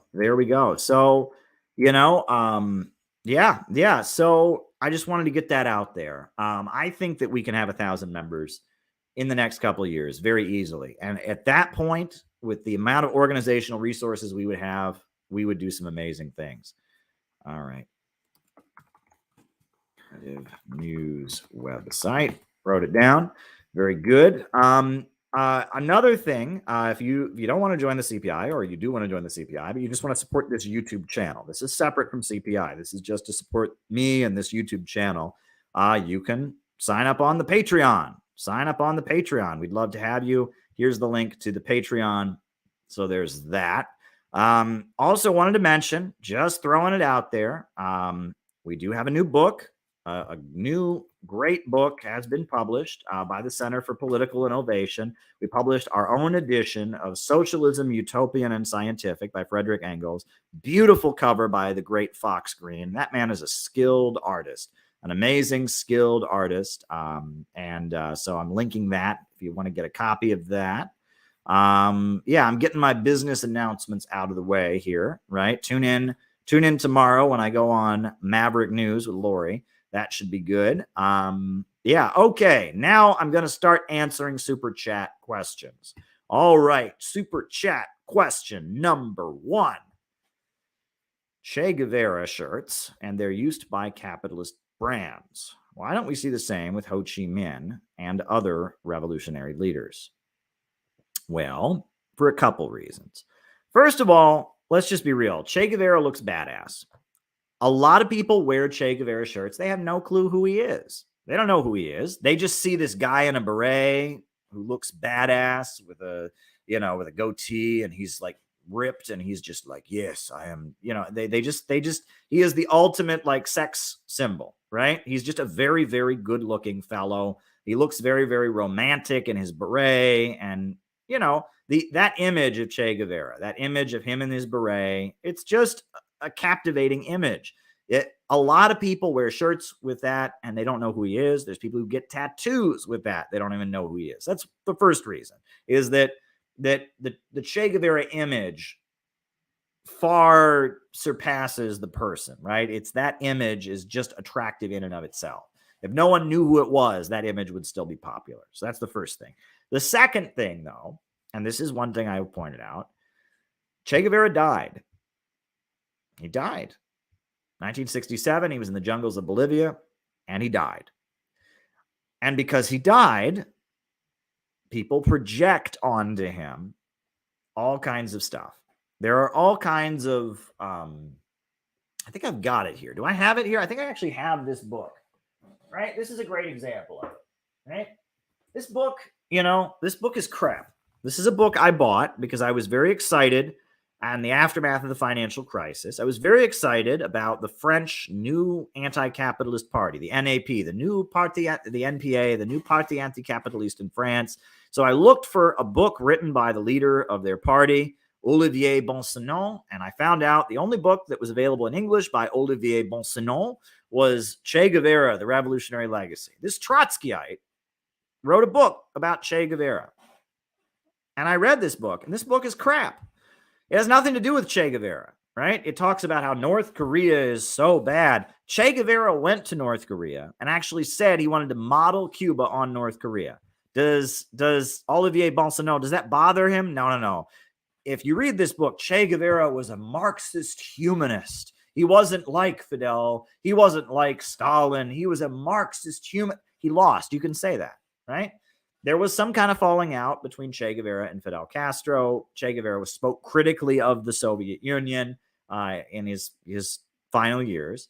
So and then he died. He died in the jungles of Bolivia. He was captured and killed. So because of that, people can project onto him anything. There's a group of followers of Enver Hoxha in Ecuador. And they claim that Fidel Castro was a Soviet revisionist, but Che Guevara, he was a true Stalin Hoxha supporter. He's great, right? Fidel, bad. Che Guevara, good. Why? Well, Che Guevara is dead. There's a lot of Trotskyites who say, oh, they hate the Soviet Union. They hate North Korea. They hate China. They hate all the socialist countries. But, Che Guevara, he was a Trotskyist deep down. He incarnated Trotsky's theory of permanent revolution. They can say that because he died. And they can say that. They can project anything onto him. This is a big problem in communist circles, especially the petty bourgeois, middle-class synthetic left, is they like people who died. They like people who lose. They like losers, all right? If you win and you stay in power, then you have to suppress your political opposition. And at that point, then you have to haven't had a chance to see it. No. And that's all I want to say about that. But you know, if you actually win, you stay in power, then you have to suppress your political opposition. And then the New York Times runs hit pieces accusing you of violating human rights. And then Yeonmi Park runs away and says that in the country there's no electricity and you have to push the trains. And all of a sudden it actually takes like courage to defend a country. And you have to actually say, well, the New York Times is lying. You have to recognize that these countries are surrounded and they have shortcomings. They may not be as open and free as you would like, even though they're trying to build socialism. They're doing it in the face of opposition. And because they lost, and because the leader died, this person died, you don't have to deal with any of that. There are so many professors. I used to go to the Left Forum, there's so many professors who found some great anarchist in Spain. And they've written a book about, if only this anarchist in Spain, if only he had won, his socialism would have been pure and egalitarian and democratic, but he died.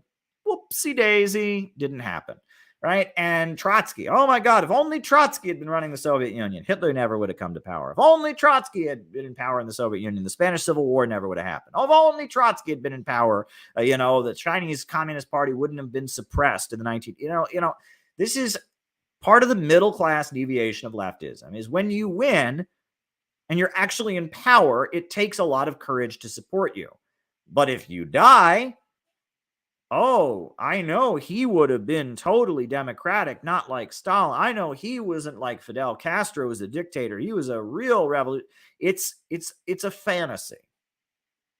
It's a fantasy, right? And that leftists, a lot of leftists, middle-class, academic, synthetic left, hipster, college professor, Greenwich Village people, hipster, middle-class, bohemian, revolutionary intelligentsia types are fucking cowards. They won't defend Fidel Castro because he's in power, and that would require them to stand up and support an actually existing government, but they'll support Che Guevara because he died, right?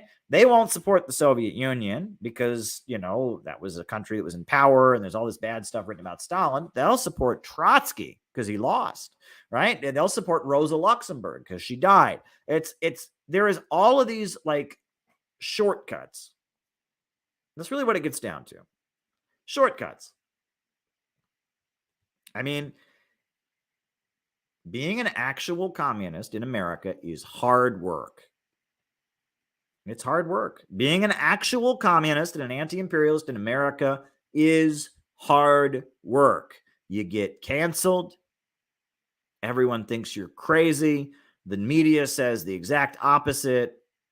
You get called a traitor. You get called a Russian agent. You get called brainwashed. Your organization gets called a cult. You have to argue with everyone you know. You can't trust the main. It's hard work. It's hard work. It is not easy to be a communist in America. It's just not. It ain't easy.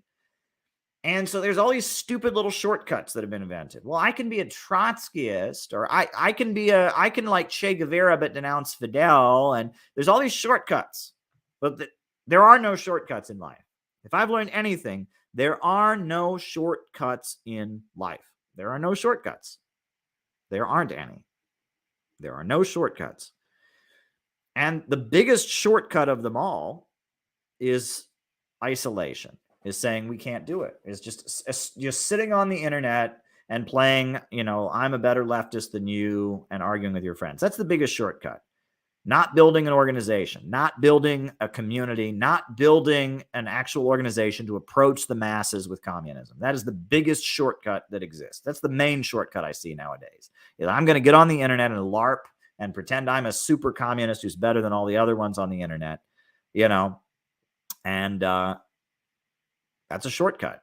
And Trotskyism is a shortcut, and ultra Maoism is a shortcut. and, you know, and wokeism is a shortcut. There are no shortcuts. If you're going to do this, number one, you have to really do it. You have to build a real organization and a real community, and that is not easy. Out of the movement to the masses, going to average Americans and winning them to anti-imperialism, building a rally with libertarians, going out and engaging with people with whom you disagree and knocking on doors at working class communities and promoting socialist writing. That's not easy, number one. You got to actually do it. You actually build an organization. You can't just LARP on the internet. And number two, you got to actually defend the real communist movement. And that's, again, not easy. It's much easier to say, well, I'm a Trotskyite. Don't worry. I don't like the Soviet Union. I denounce Putin. I denounce Xi Jinping. I'm a Trotskyite. No, that's called a shortcut. There are no shortcuts. Right? It's much easier to sit there and say, well, I'm not like North Korea. I'm a democratic. No, there's no shortcuts. There are no shortcuts. It is hard to be a communist in America. It is not easy. But in a way, it's rewarding. It is very rewarding in a way. Because when you're a communist in America, you can look at yourself in the mirror and you can say, I am part of something that is so much bigger than myself. Because I know that right now on the battlefields of Donbass, I've got brothers and sisters fighting against the Ukrainian Azov battalion.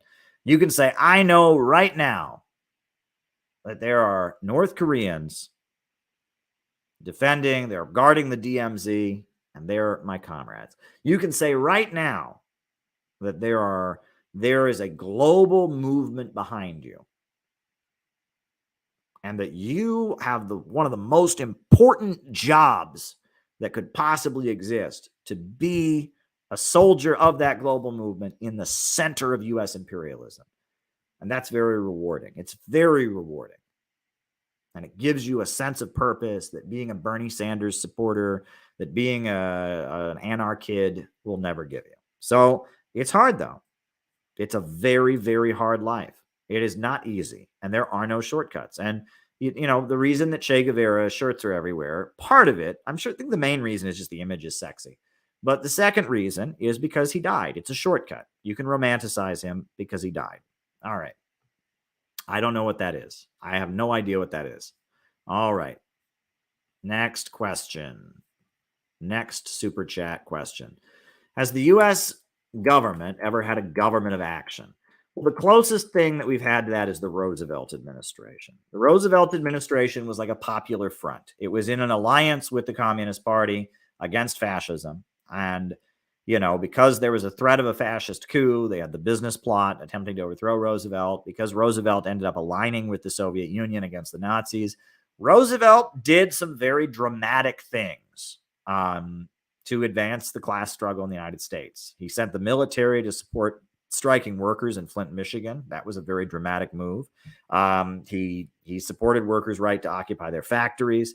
He created the Works Progress Administration and hired millions of unemployed people and put them to work building things across America. He created the National Theater Project. And this is a really interesting fact I bet none of you knew. So Roosevelt, during the Great Depression, was trying to find jobs for people. And so Roosevelt, he started the Works Progress Administration, hired lots of unemployed people, to go around building bridges and highways. But he did something that many people don't know about. I'm going to drop the Wikipedia in the chat. He started the National Theater Project, which was a government theater program that went around to schools and did plays for kids. All right. And this is what he did. This is the play they went around performing for kids in school all across America. At a time, Roosevelt's getting friendly to the labor unions. He's getting friendly to the Soviet Union. His main opponents are fascists. He likes the labor unions. He likes the Communist Party. Roosevelt's National Theater Project went all across America to schools performing Revolt of the Beavers. This is the most badass children's play I've ever heard of. This is the Wikipedia. Revolt of the Beavers was a children's play put on by the Federal Theater Project by Oscar Saul and Louise Lantz. It was originally directed by Peter Hun, blah, blah, blah, blah, blah. One critic described the play as Marxism a la Mother Goose, right? There you go. The play involved a worker beaver named Oakleaf, who leads a revolt against the chief beaver who is exploiting the workers. Though the play was a fantasy fable intended for children, it was attacked by the House Un-American Activities Committee for promoting communist ideals. Go and read about Revolt of the Beavers. So Roosevelt was so aligned with the communists that they hired a bunch of communists at the National Theater Project, and they had them go to schools and perform a communist play for American school kids, Revolt of the Beavers. So again, Roosevelt was not a communist, but he was under attack. And this is what all these people don't get. The way revolutions happen is that the capitalists start fighting with each other. There are Bonapartist struggles among the ruling class, and one faction of the ruling class is fighting another faction of the ruling class. And so the working class gets brought into action, and the working class becomes more and more important to one section of the ruling class against another, and that leads to intensity of contradictions, and that's how revolutions happen. And the fact that Roosevelt, president of the United States, was under the threat of a fascist coup, and the fact that he was aligning himself with the Communist Party and with the labor unions, forced him into a position where he, for his own reasons, because he wanted to recruit working people to align with him against the fascists, he put on a play called Revolt of the Beavers, and he had a communist play performed for school kids all around the country, right? This is what people need to understand, and this is my new book that'll be coming out soon that I'm finalizing, is that when people say, well, like Roosevelt saved capitalism, that's true, but it wasn't a conspiracy. Roosevelt took dramatic action in the face of a crisis because he was facing opposition. There were divisions in the ruling class, and that these kinds of divisions in the ruling class, these contradictions, where working people are brought into politics and mass movements are formed, one section of the capitalists is fighting another section. That's how revolutions always happen. That's how revolutions happen. They don't happen out of thin air. And they don't happen because you sit there and say, I hate Roosevelt and the fascists. No, there was a division in the ruling class. The Communist Party entered a strategic alliance with one side, and the contradiction escalated, and we never had a revolution. It didn't get to the point of a revolutionary crisis, but it could have. Here's a fact that nobody ever talks about. And this is in my new book. I talk about this. But do you know what ultimately was like the last push that got Mao into power? You know what the final hurdle, right? We know that, the Chinese communists were a faction in the KMT. Then the KMT betrayed them. Then they went into the countryside and they waged rural people's war. And then they entered an alliance against Japan. And then they wanted to form a coalition government after World War II. And Chiang Kai-shek wouldn't let them. And so the Civil War started again. Do you know what the last hurdle, that got the Chinese communists to actually win was? You know what the last hurdle was? It was that Chiang Kai-shek took away the gold. Chiang Kai-shek was trying to prove that he could get China's economy going again. So he went around to all the rich people in China and confiscated their gold and gave them paper currency in exchange for it. This is a true fact. And he went around and he went to all the rich people in China and he said, here, I'm going to take your gold and here is a paper currency. And within 6 months, that paper currency was worthless. And because that paper currency was worthless, all the rich people said, my God, even Mao, even the communists would be better than this asshole. This guy just forced us to give all of our gold and he gave us paper money in exchange for it. And then it was worthless. And that was the last hurdle. At that point, many of the millionaires in China said, all right, even Mao is better than this guy. This Chiang Kai-shek is a buffoon. And Mao had meetings with millionaires and he sat down with them and he said, this communism thing, we're not serious about this. We're just having a people's democratic revolution. We're not going the full communist thing. And up until like the early 60s, there were millionaires in China who never had their property confiscated. I mean, this is a fact, right? That the last hurdle that ultimately enabled the Chinese Communist Party to come to power was when Chiang Kai-shek, his currency, went kaplunk, right? So this is how these things go. And I showed you last night, I showed you the Chinese flag and the block of 4 classes. It is a long march to power, but it involves strategic alliances with the ruling class, etc. These things are not easy, right? And that ultimately the last hurdle that finally got them into power after all these years of fighting and controlling territory, it was finally when that gold script, the paper script currency of Chiang Kai-shek failed. At that point, enough of the capitalists came over to Mao, and at that point, Chiang Kai-shek had to flee to Taiwan. That was ultimately what did in Chiang Kai-shek. So if you think divisions in the ruling class aren't important, if you think that, we can just sit here and go, well, they're all bad, right now there is an uprising. The fact that Tucker Carlson's show is on Fox News every night. Every night, Tucker Carlson's show is on there. Tulsi Gabbard, hey, if people wanted to perform Revolt of the Beavers, I would support that. Tulsi Gabbard is a prominent personality. What started with Donald Trump, it's continuing. There is an uprising going on. Many of the lower level capitalists are in revolt against World War III. There are sections of the military and the deep state that are also in revolt against World War III. We have got to support it. And standing on the sidelines and screaming, no, you're all bad. Communism is the answer. That's just delusion. There is a division in the ruling class right now that is big. And humanity in its millions and the American people in their millions don't want World War III. And there are even a lot of lower level capitalists who don't want World War III. And we need to insert ourselves into this moment. And that is what I'm trying to get you all to understand. So that, when I talk about the Roosevelt administration and Revolt of the Beavers, something like that could happen if the crisis intensifies. But we've got our work cut out for us. I'll tell you that much. So the next super chat question is about the Rebel Media interview with Greta Thunberg. And I actually downloaded it. I haven't seen it, but I think that's appropriate. We can watch that. Greta doesn't seem to be too foul-mouthed. She's not, taking her clothes off or doing anything obscene. So let's watch it. This is just a clip of Greta Thunberg engaging Rebel Media, right? That's what this is. So let's pull it up here. Oh, goodness gracious. Why are these things so hard to find? All right. No. It's not on the desktop yet. God, computers. I'm like an old man. I don't like computers, but here we go. When can I expect some global warming?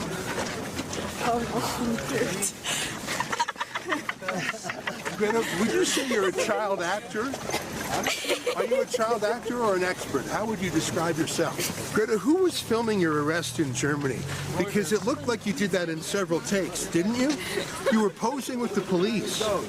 It's very likely that the German police and RWE fossil fuel company would stage an arrest. Yeah, it's not led us anywhere specifically good, has it? We can only look at where we're headed, and these are the people who are in charge, the people who own the wealth and who are investing in fossil fuels, etc. So, and yet they are the ones we expect to solve the climate crisis when it's people are affected by it that we should be listening to. Yeah, well, I don't know. I mean, that statement about the wealthy, that's ridiculous. She's supported by the richest of the rich. She's supported by BlackRock. She's supported by the Club of Rome. She's supported by the Council on Foreign Relations. All of the rich people support her. So that's ridiculous. That's ridiculous. And as far as the other things that she said, I mean, I don't know. Like, let's just talk about this, right? I didn't skip school when I was a kid. I was a well-behaved student. You can look over my records. I'm sure at some point Orville Junior High School will release my records to show that I was, other than one little fist fight, I was a generally well-behaved child. But what if I had skipped school? What if I'd said, Mommy and Daddy, I'm not going to school. I'm gonna stop eating and sit outside my school because I'm mad about climate change? Do you think they would have said, wow, put Caleb on the front Put him on the front page of the New York Times. Take him to the United Nations. Oh, my God. We want to hear about this. Do you think that would have happened? Are we stupid? Are we stupid? Do we really think there was just this little girl in Norway or Denmark or wherever the hell she's from, and she was just so worried about climate change, she just couldn't eat. And she just had to sit outside of her school and cry. And everyone was just so moved that she wasn't eating and she couldn't go outside of her school, and she was crying that they just decided to make her an international celebrity, and that's what happened. So there you go. I mean, it's just, it wasn't enough to hear all the celebrities, all the famous rich people talk about it. They had to find this adorable little, Norwegian, or what is she? Norwegian, Scandinavian, whatever. It's so stupid. The whole thing is really, really, really stupid. It's just like, she is supported by some of the richest people. I mean, she's supported by the ultra rich. That's who supports her. And her whole thing about fossil fuel companies, let me give you all let you in on a little secret, just in case you didn't know this. If the amount of fossil fuels in the world goes down, the value of fossil fuels and the price of fossil fuels goes up. This is called supply and demand. Okay, that's how this works. If there's less oil on the international markets, the oil prices go up. So the idea that oil companies are promoting a reduction of fossil fuel usage makes perfect sense. And if you look at environmental groups in the United States, all of them are getting funded by big oil. ExxonMobil, BP, Shell. You remember when BP was Beyond Petroleum? They are big funders. They funded the anti-nuclear protest movement during the 1970s. That's well documented. Big oil thought that nuclear power was going to put them out of business. Big oil companies, yeah, sure. There are some oil companies that fund, the climate denial stuff or whatever. That's true. But there's also, especially now, a lot more big oil money going to environmental activism. So this idea of why would a fossil fuel company support me?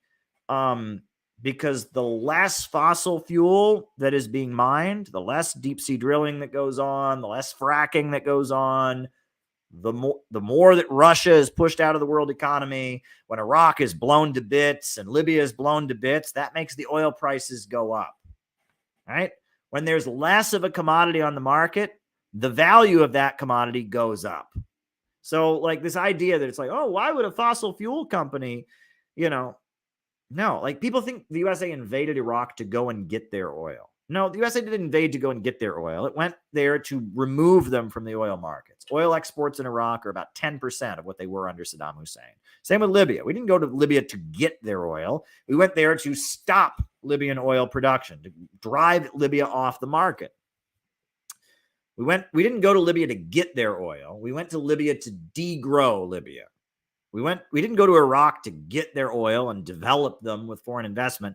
We went into Iraq and destroyed Iraq to degrow Iraq. The imperialists and the big monopolies want to degrow the world. There's a whole book called How Europe Underdeveloped Africa. It should be called How Europe Degrew Africa. Imperialism is degrowth. That is what imperialism is. It is keeping countries all over the world poor so that Wall Street and London can stay rich. It's degrowth. That is what imperialism is. It is beyond me. Imperialism does not bring development. What did the U.S. do after the Soviet Union fell? Did they go into the former Soviet Union, Russia? Did they just start growing it and making it wealthy? No, they went in there and degrew Russia. And in the 90s, when neoliberalism was going into Latin America, did they go to Bolivia and Mexico and start growing it and make it strong? No, they degrew it. Imperialism is degrowth. It is grinding countries into poverty. It's reducing consumption. It's making people poorer. It's preventing countries from using their natural resources, preventing them from building up their own industries and economies. Imperialism is degrowth. That is what imperialism is. The economics of imperialism are keeping the world poor, making the world poorer so that big banks and monopolies can stay rich. And so any leftist who goes around saying, I support degrowth, you're saying I support U.S. imperialism. Iraq has been degrown. Libya has been degrown. Afghanistan had 20 years of being degrown by U.S. imperialism. Imperialism is degrowth. And the same thing that they've done to Africa and Asia and Latin America, they're now doing to Ohio and Pennsylvania and Texas and Milwaukee and Minnesota and Idaho. They're degrowing America right now. These big international bankers are not satisfied. It's not enough for them to grind Africa into poverty and reduce the people there to nothing. It's not enough for them to grind the people of South and Central America into poverty. Not enough for them to go into the former Soviet Union and plumage the place and reduce women to being sex trafficked victims. Now they want to do it to our country as well. They've decided that they don't need that white middle class, that aristocracy of labor anymore. They've already ground the black community into poverty, thrown them in the scrap heap. They shut down Detroit in the 80s, right? They've set up the prison industrial complex. Now they're coming for the whole country. They want to drive down living standards. They don't care. They don't care if you're black, white, yellow, Asian, whatever. They don't care, right? They want to grind the global working class into poverty so that they can stay at the top of their pyramid. They want to hold back growth. That is what they are doing in order to save their system, because their system doesn't work. It can't handle self-driving cars. It can't handle the computer revolution because their system cannot handle the technological development, because there's no room for us at their assembly line, because we don't have money, we don't have wages to buy the shit that we produce anymore. They have decided they're going to impose their global fascism and grind us all into poverty. They're going to reduce the population. They're going to force us all to eat bugs. They're going to force us all to live in a low-wage police state. They're going to dazzle us with our phones and get us to think it's good for us and that we should accept it. And we have to say no to this. And China is saying no to it, and Russia is saying no to it, and Cuba is saying no to it, and Venezuela is saying no to it, and Iran is saying no to it. And it's about time that Ohio and Pennsylvania and Texas and Milwaukee and Kansas and Missouri, and it's about time we get together and we say no to it as well. We've got to reject their sinister fascist degrowth agenda. I don't care if they find a cute little Norwegian girl to tell us how adorable it is. We have got to say no to their green woke fascism.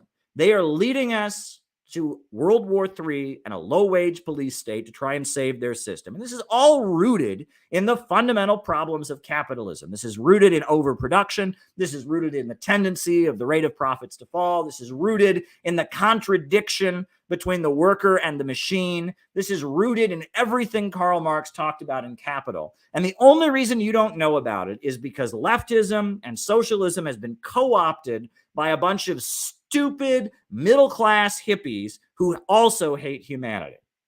And it's about time that we had the Marxism of Xi Jinping and the Marxism of the Soviet Union and the Marxism of the Bolivarian countries. It's about time we had the Marxism of the Donetsk People's Republic and the Marxism of the People's Republic of Lugansk. It's about time we had the genuine global resistance of the people. It's about time we had the socialism of Gaddafi. It's about time we had a real revolutionary working class movement that says we will not be degrown. We're not going to be crushed. We're not going to be depopulated. Instead, we're going to rise up. We're going to resist. We're going to take control of our countries. We're going to build nuclear power plants. We're going to build hospitals and schools. We're going to raise the life expectancy. And we're going to put the fossil fuel companies out of business with fusion energy. That's what we need.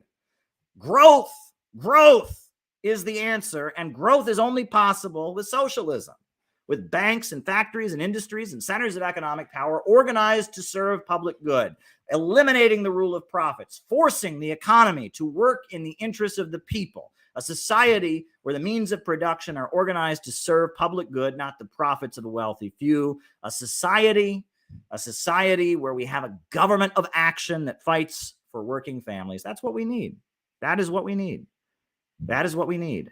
more than ever. We need a government of action that fights for working families, that kicks Jeff Bezos' ass, that kicks the ass of ExxonMobil and BP and Shell and Chevron and Bill Gates, that teams up with China to build new high-speed railways down the center of America, that teams up with Russia to get our fossil fuel industry pumping again and the money from oil and gas to go into the public budget so we can pay for schools and universities once again, that teams up with Huawei Technologies to make the most amazing phones, that starts colonizing Mars and goes into outer space and is building amazing space stations again. We need a government of action that believes in growth.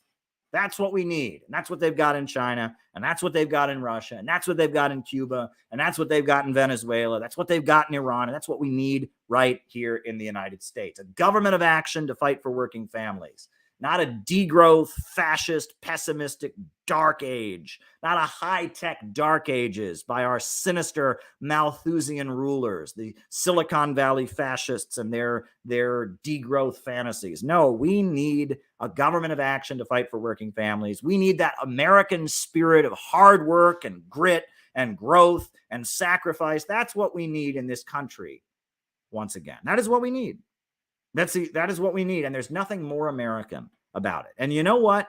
They have handed us a silver platter. I complain about how hard it is, and it is hard. But, you know, for a long time, they told us here in America, that, you can't believe in communism because communism is against God. Communism is atheist. Well, now the ruling class, they're telling us not to believe in God. They're telling us with Netflix that all religions are evil cults. They're giving us Richard Dawkins. And instead, it's the socialist countries of the world, Venezuela and Nicaragua, where they've got Christianity, socialism, and solidarity. Iran, where it's not capitalism, but Islam. So for years, they've been telling us, oh, you can't be a communist because communists don't believe in God. Now they don't believe in God, and the communists do.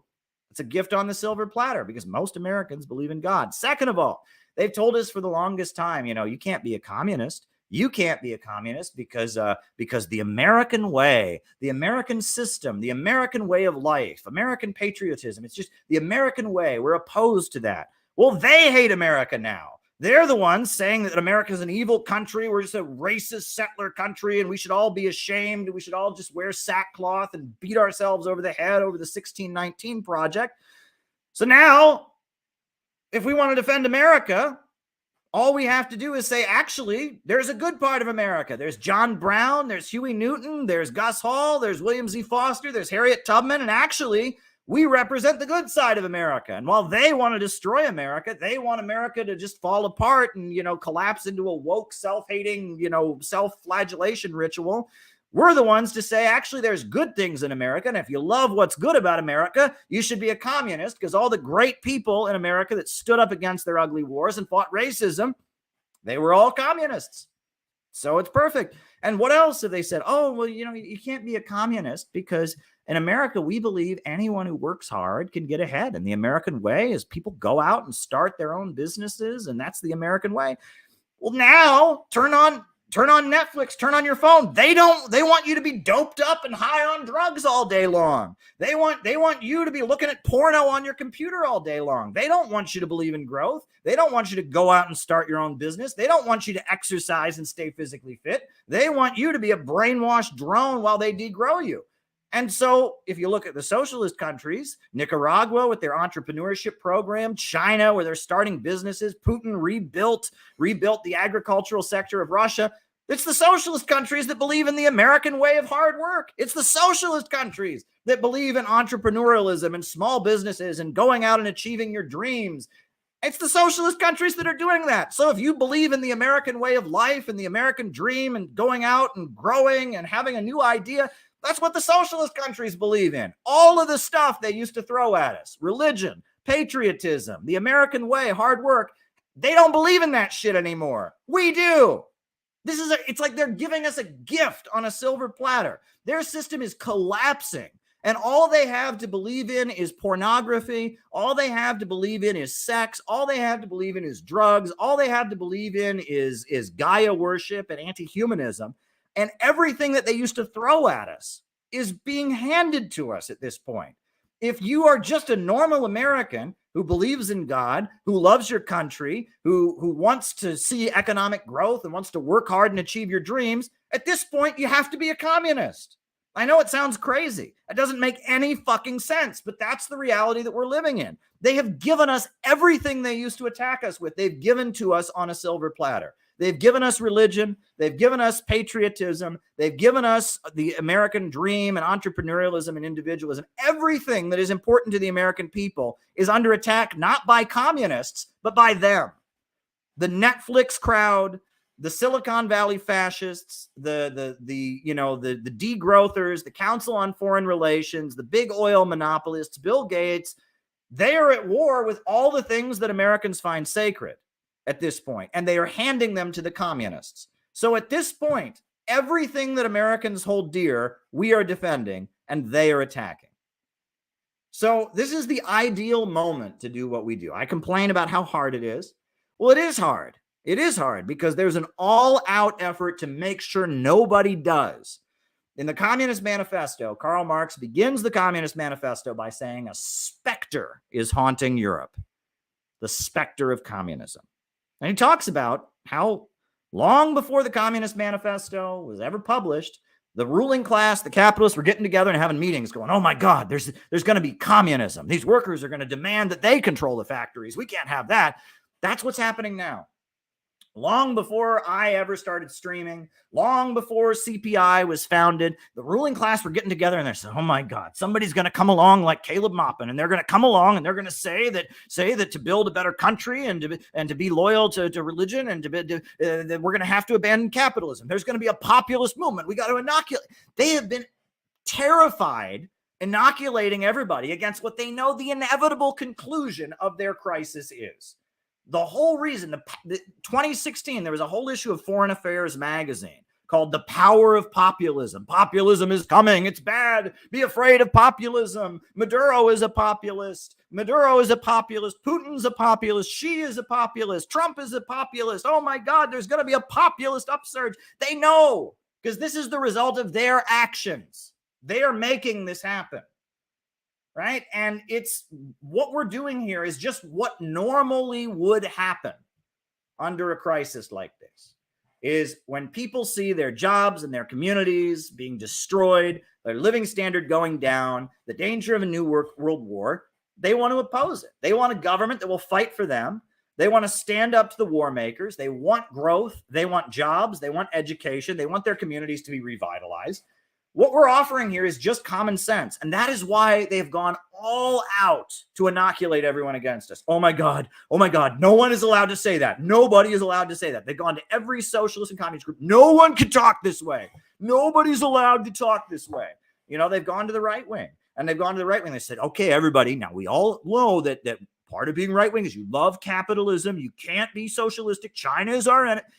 They are terrified because this is just common sense. This is the natural response to a crisis like this. When working people are under attack, when their communities are under attack, when the ruling class is moving in to set up a low-wage police state and launch a new world war, the natural response is for people to band together and demand a government that fights for them against the ruling elite. This is the perfect time for a new Roosevelt. This is the perfect time for a new Huey Long. This is the perfect time for a new Abraham Lincoln to emerge. And they are doing everything they can to prevent that from happening. And that is why there has been an all-out war on the Center for Political Innovation, and a war on me in particular, because I am bold enough to just break all the stupid rules these people have made that say you're not allowed to do this. You know, we're in a situation. It's almost like, imagine that I'm trying to think of an analogy that's not gross, but it's like this is the natural thing that needs to happen right now. There needs to be a mass populist awakening in the United States demanding a government that fights for working families. It is the natural response, right? It's like shitting when you have diarrhea, okay? That's what's going on here. I mean, it's like imagine you had a whole crowd of people who just got diarrhea and then they announced, oh, no shitting allowed. That's what's going on here. And it's only a matter of time before there's an explosion. It's only a matter of time before there's an explosion, because it's going to happen. And they know it's going to happen. They know it's going to happen. And on top of that, conditions are going to worsen. They're not going to get better. It's going to get better before it gets worse. And when conditions worsen, and I say this, I've said this before, but it bears repeating, when conditions worsen, it will not matter what goes on social media.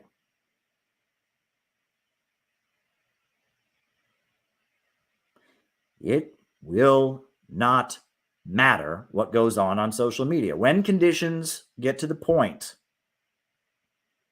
that things get serious, it's not going to matter what goes on social media.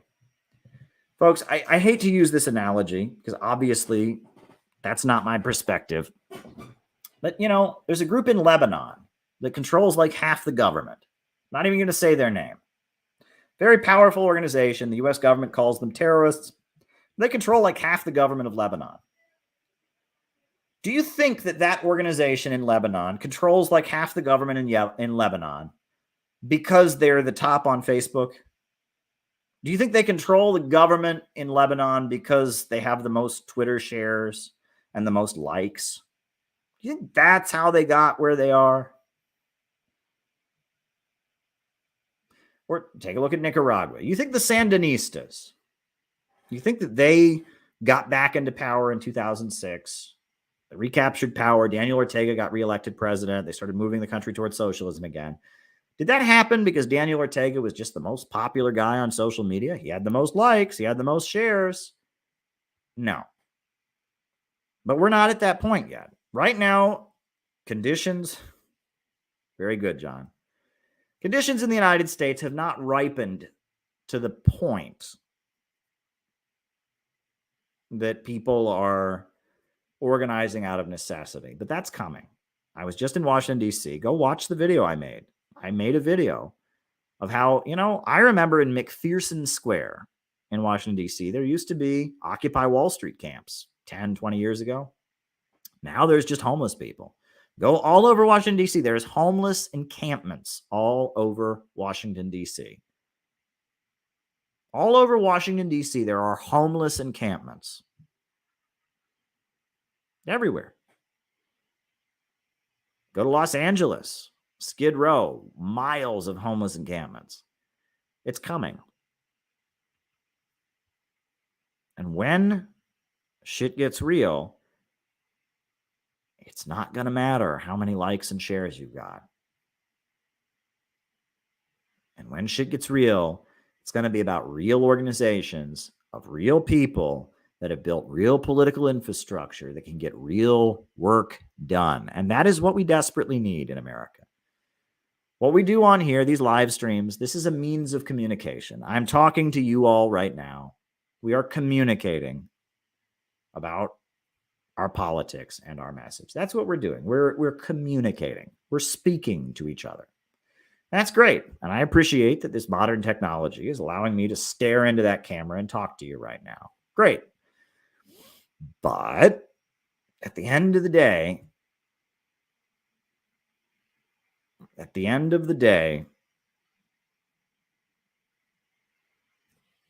social media is not real, but real organizations are real. And that's what I want you to be aware of. Anyway, next question. How do you think American history would have been different if Wallace had ascended into the presidency rather than Truman? Again, this is one of those historical hypotheticals. What coulda, woulda, shoulda, we don't know. We just really don't know. What I will say is the main reason the USA went right-wing after the Second World War was because the U.S. economy was booming again. The U.S. economy was booming again. That's why. The reason Henry Wallace was dropped from the ticket was because the right wing of the Republican Party didn't like him, or the Democratic Party didn't like him. He could have gotten into office and acted very differently with Roosevelt's legacy behind him, but the mainstream media would have been against him. The majority of the ruling class would have been against him. it would have been different, yes, to have a president, you know, maybe they wouldn't have dropped the atomic bombs, but you really can't do that because it's not like he wasn't dropped randomly, right? Henry Wallace was dropped for real reasons. So, and that's why, you know, if we were to go back in time and change that, we would then have to change the reasons he was dropped. And then we would have to change that. And it's like, the more you do that, the more you get into like back to the future scenarios. What if this went differently? What if that went differently? The more you realize that's not how things work. Every event is intrinsically tied up with an infinite number of other events. All right. Could an FDR type figure be successful today with the current state of the left? Okay.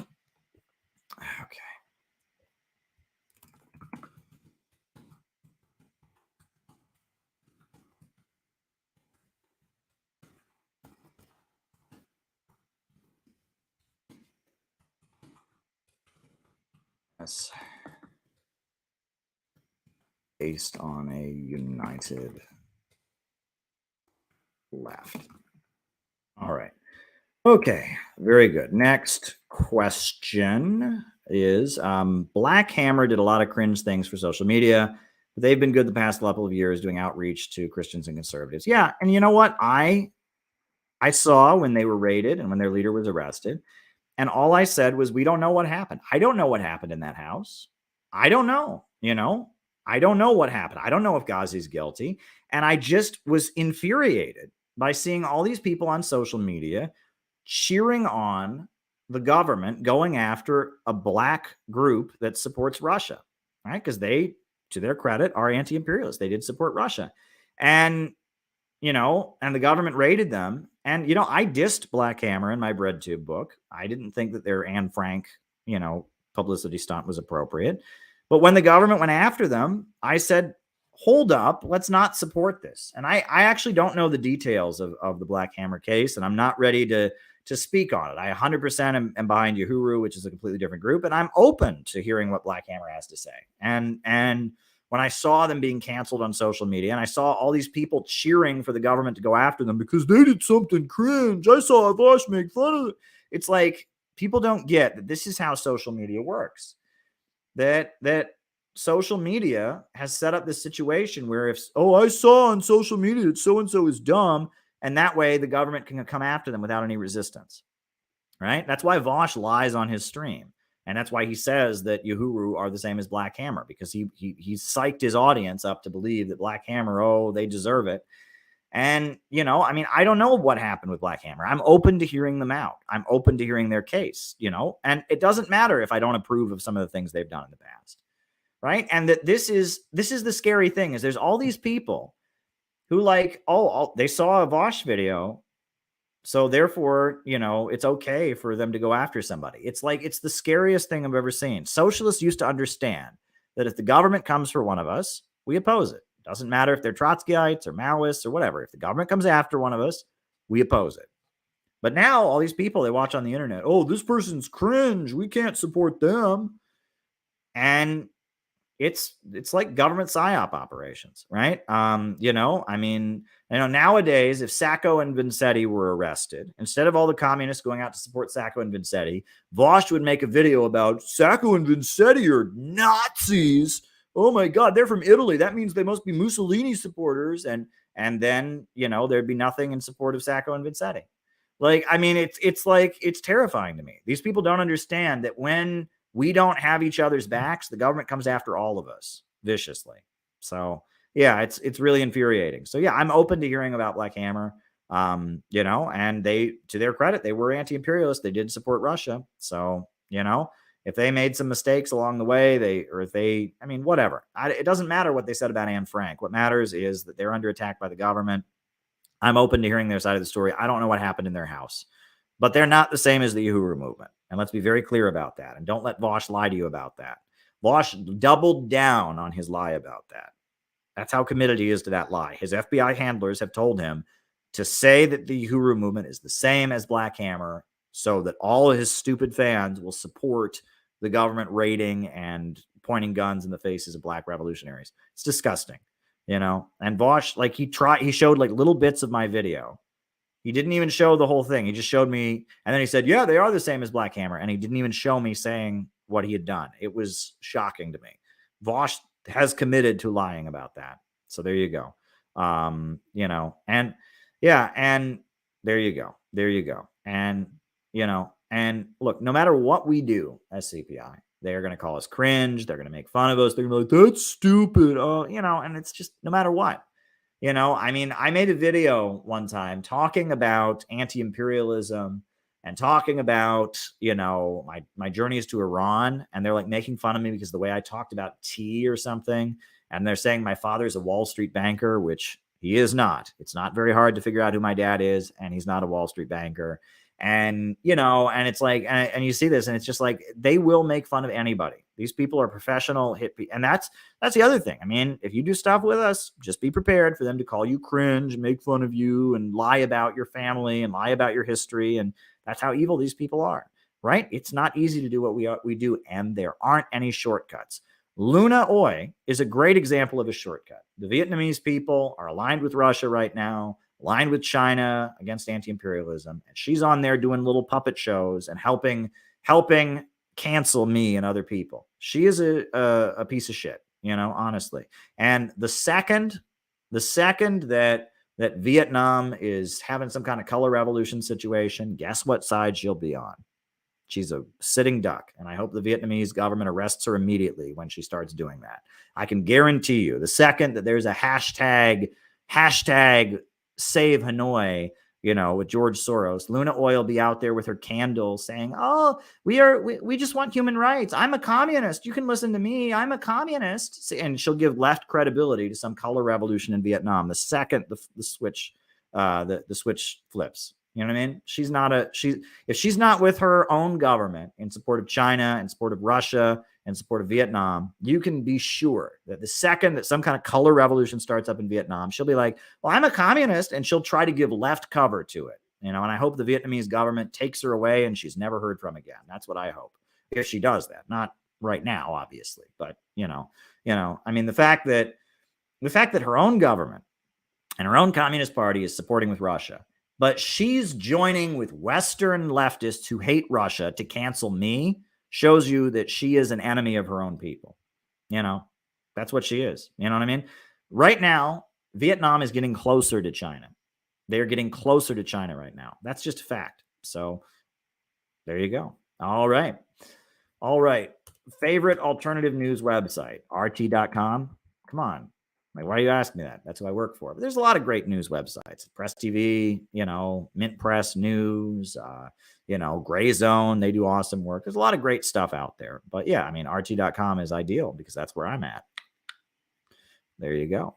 All righty. All right. Could an FDR figure be successful today with the current state of the left? Wasn't his success based on a united left? Well, okay, there's a couple of things there. Okay,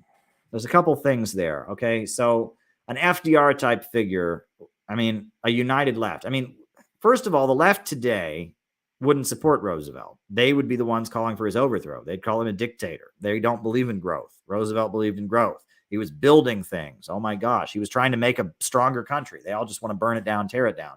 The left today would hate Roosevelt. They would call Roosevelt a dictator. They would want him ousted.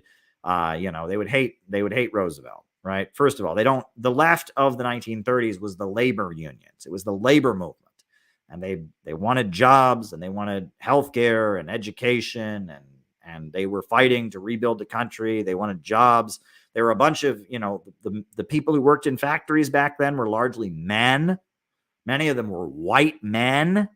Oh my God. You know, I mean, you know, the Flint sit-down strike, if it happened today, it would be all over Twitter. Oh my God, these entitled white males think they deserve to like have jobs in factories when like people in third world don't have that. I hope that like the government goes in and murders all of them because they're all like so entitled to like, oh my God, they can't just get fired like normal people of color. They have to like occupy their job, occupy their workplace and demand a union. What about all the people of color that don't have unions? That's like racist and sexist. I read their manifesto, the United Auto Workers. There's nothing in there about trans people. Oh my God, they're racist. They're sexist. Can we call up the strike breaking agency, get this like racist white privilege rally out of Flint, Michigan?